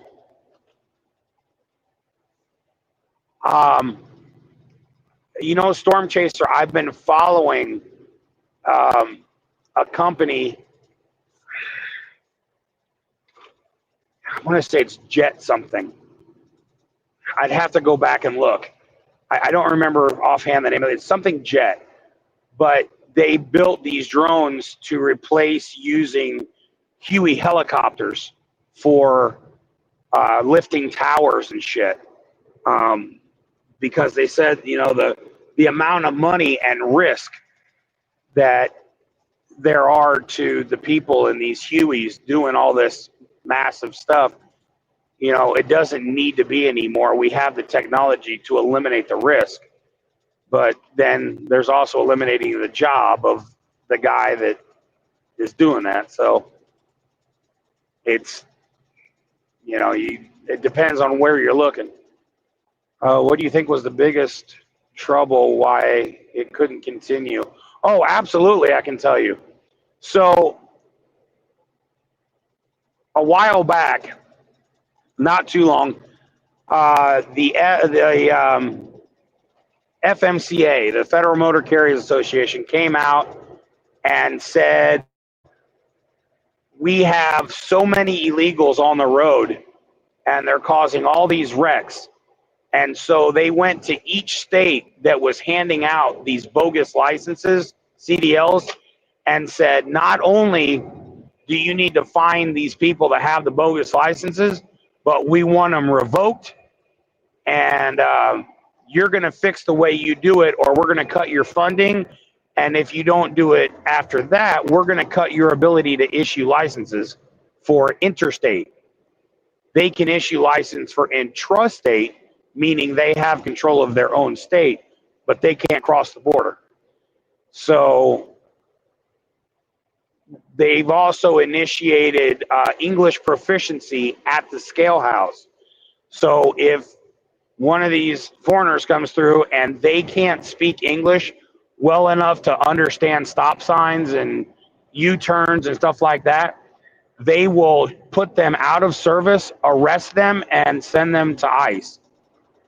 So people started coming out going, oh my God, you're taking all the drivers and we're already short drivers. That is a crock of shit. We are not short drivers. There are too many drivers. What there is no freight. And when you have a shit ton of drivers fighting over the itty bitty amount of freight, what happens is the price of that freight goes down so low that you can barely make money. Now you have to pay for fuel, you have to pay for the dispatch, you have to pay for the insurance, the truck, the driver. So by the time everything has been paid, there's almost no profit.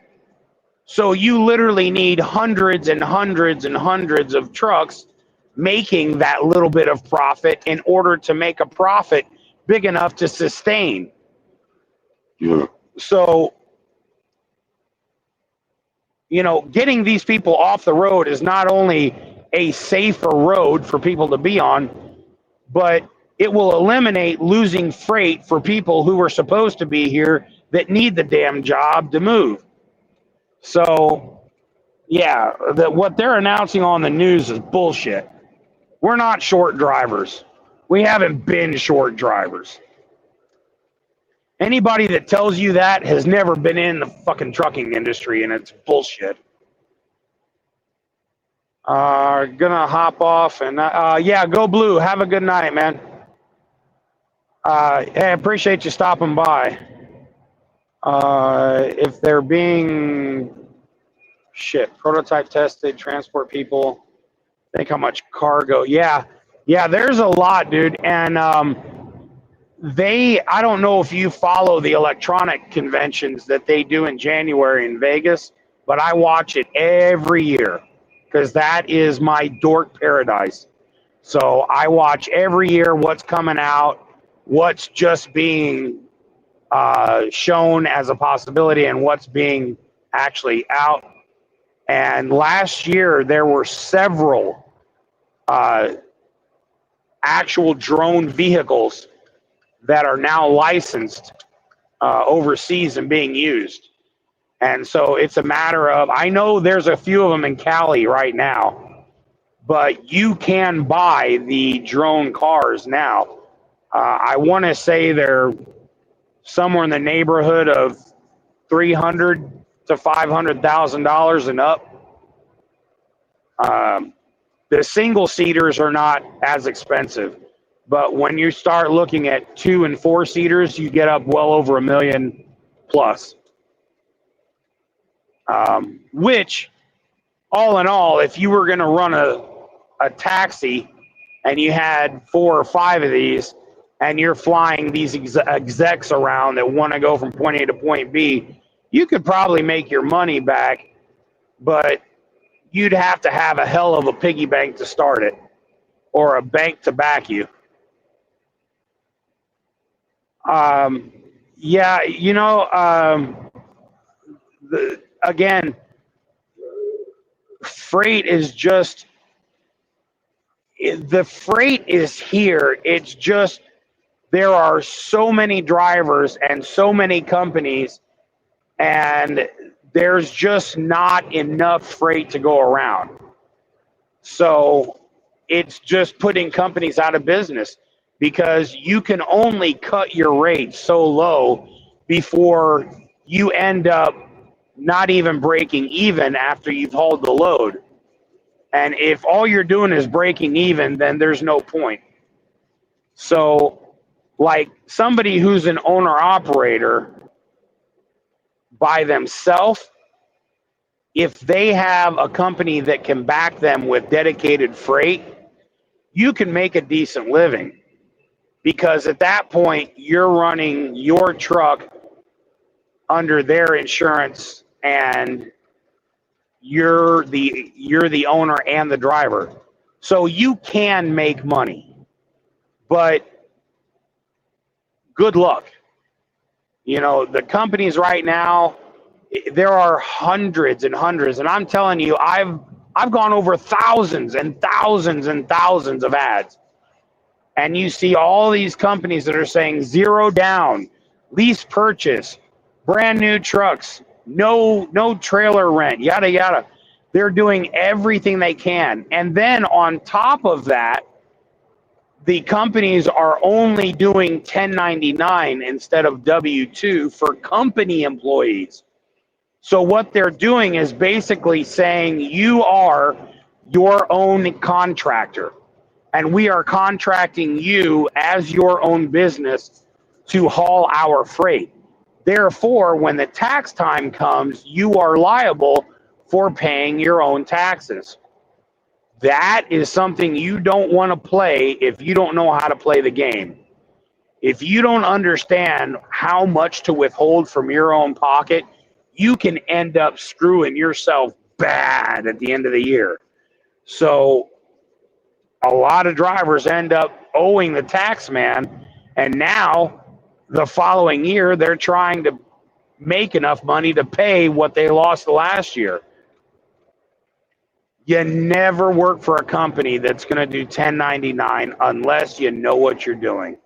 You always go for a W-2. At the end of the year, you turn your W-2 in, you know what to expect, you get a little back, and you move on. Every single company I've ever been with, I always pull out $25 more than what they're going to take out of my check. That way, at the end of the year, I know no matter what the tax rate is, I'm going to get something back. It may be $10, it may be $2,000, who knows, because the tax laws change all the time. But regardless, I'm not going to owe, because that is not somebody I want to be in debt to. Remember who owns the major networks? As ABC. Well, oh yeah, I got you. I didn't know this. Oh yeah, it's bad right now, Crystal. It really is. You know, these companies out here that are making it, they're only making it because they had contracts before shit hit the fan. So the companies, the larger companies that are still pumping out the same amount of freight through the same company that they use to haul, you know, that's great because they have a relationship built up like that. So they can continue to offer decent rates for the drivers. But I'll put it to you this way, out of the thousands that I looked for, I found 3 that are willing to pay me a nickel more than what I make now. And that's ridiculous. I found companies in Texas that are paying 40 cents a mile. 40 cents a mile. I won't take a piss for 40 cents a mile. That's insane. So that tells you that there are so many illegal drivers down there running the freight that 40 cents a mile to them is a gold mine. So they're hopping on. Comcast, am I a pedophile? What the hell? No. How the hell do I deal with that? That's weird. Oh, here we go. No. How the fuck do you do that? I don't even know. What the hell?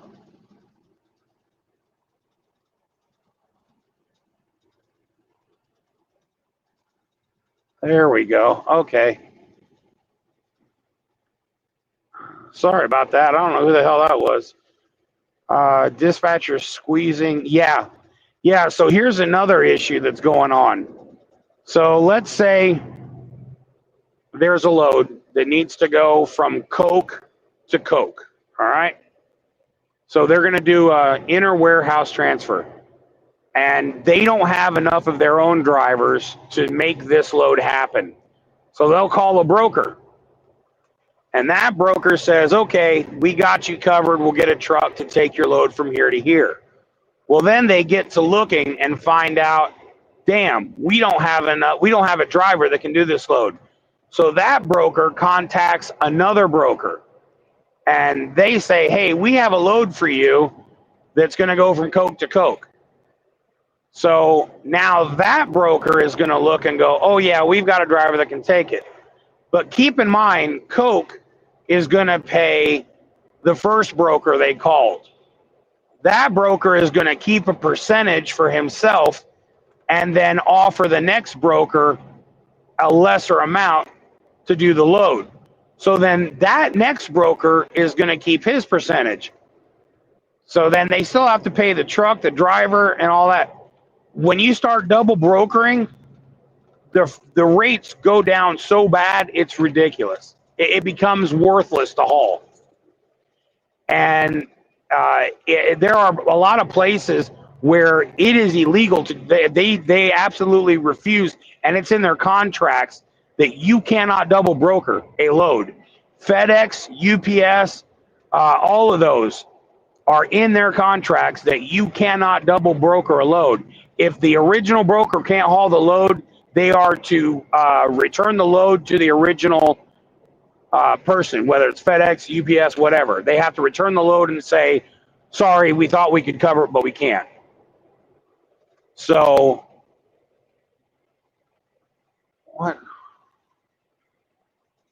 what the hell? Where are all these coming from? So, at any rate, so that's the thing that's going on. So we're getting all these really weird, yeah, I don't know how that happened, but whatever. It looks like everybody's tired anyway. Hell, I've been going for 4 hours and 10 minutes. I'll let everybody go to sleep. I've still got 191 miles to go, so I'll crank up the system and do some rocking between point A and point B. But thanks, everybody, for hanging out. I appreciate it. Gave me a chance to catch everybody up on what the hell's been going on. I can't believe this went on for 4 hours. It's amazing. But love you all. Thanks for hanging out with me. I really appreciate it. And yeah, we'll do it again. So yeah, Crystal, thanks again. I learned so much more about you again. I never imagined science. Wow, that is so cool. I really, really hope one day you and I get to meet up. But yeah, we'll do this again. But everybody, thank you so much for hanging out. I wish you all the best. Thank you for riding out with me. We'll see you soon. I'll do it again. Bye-bye.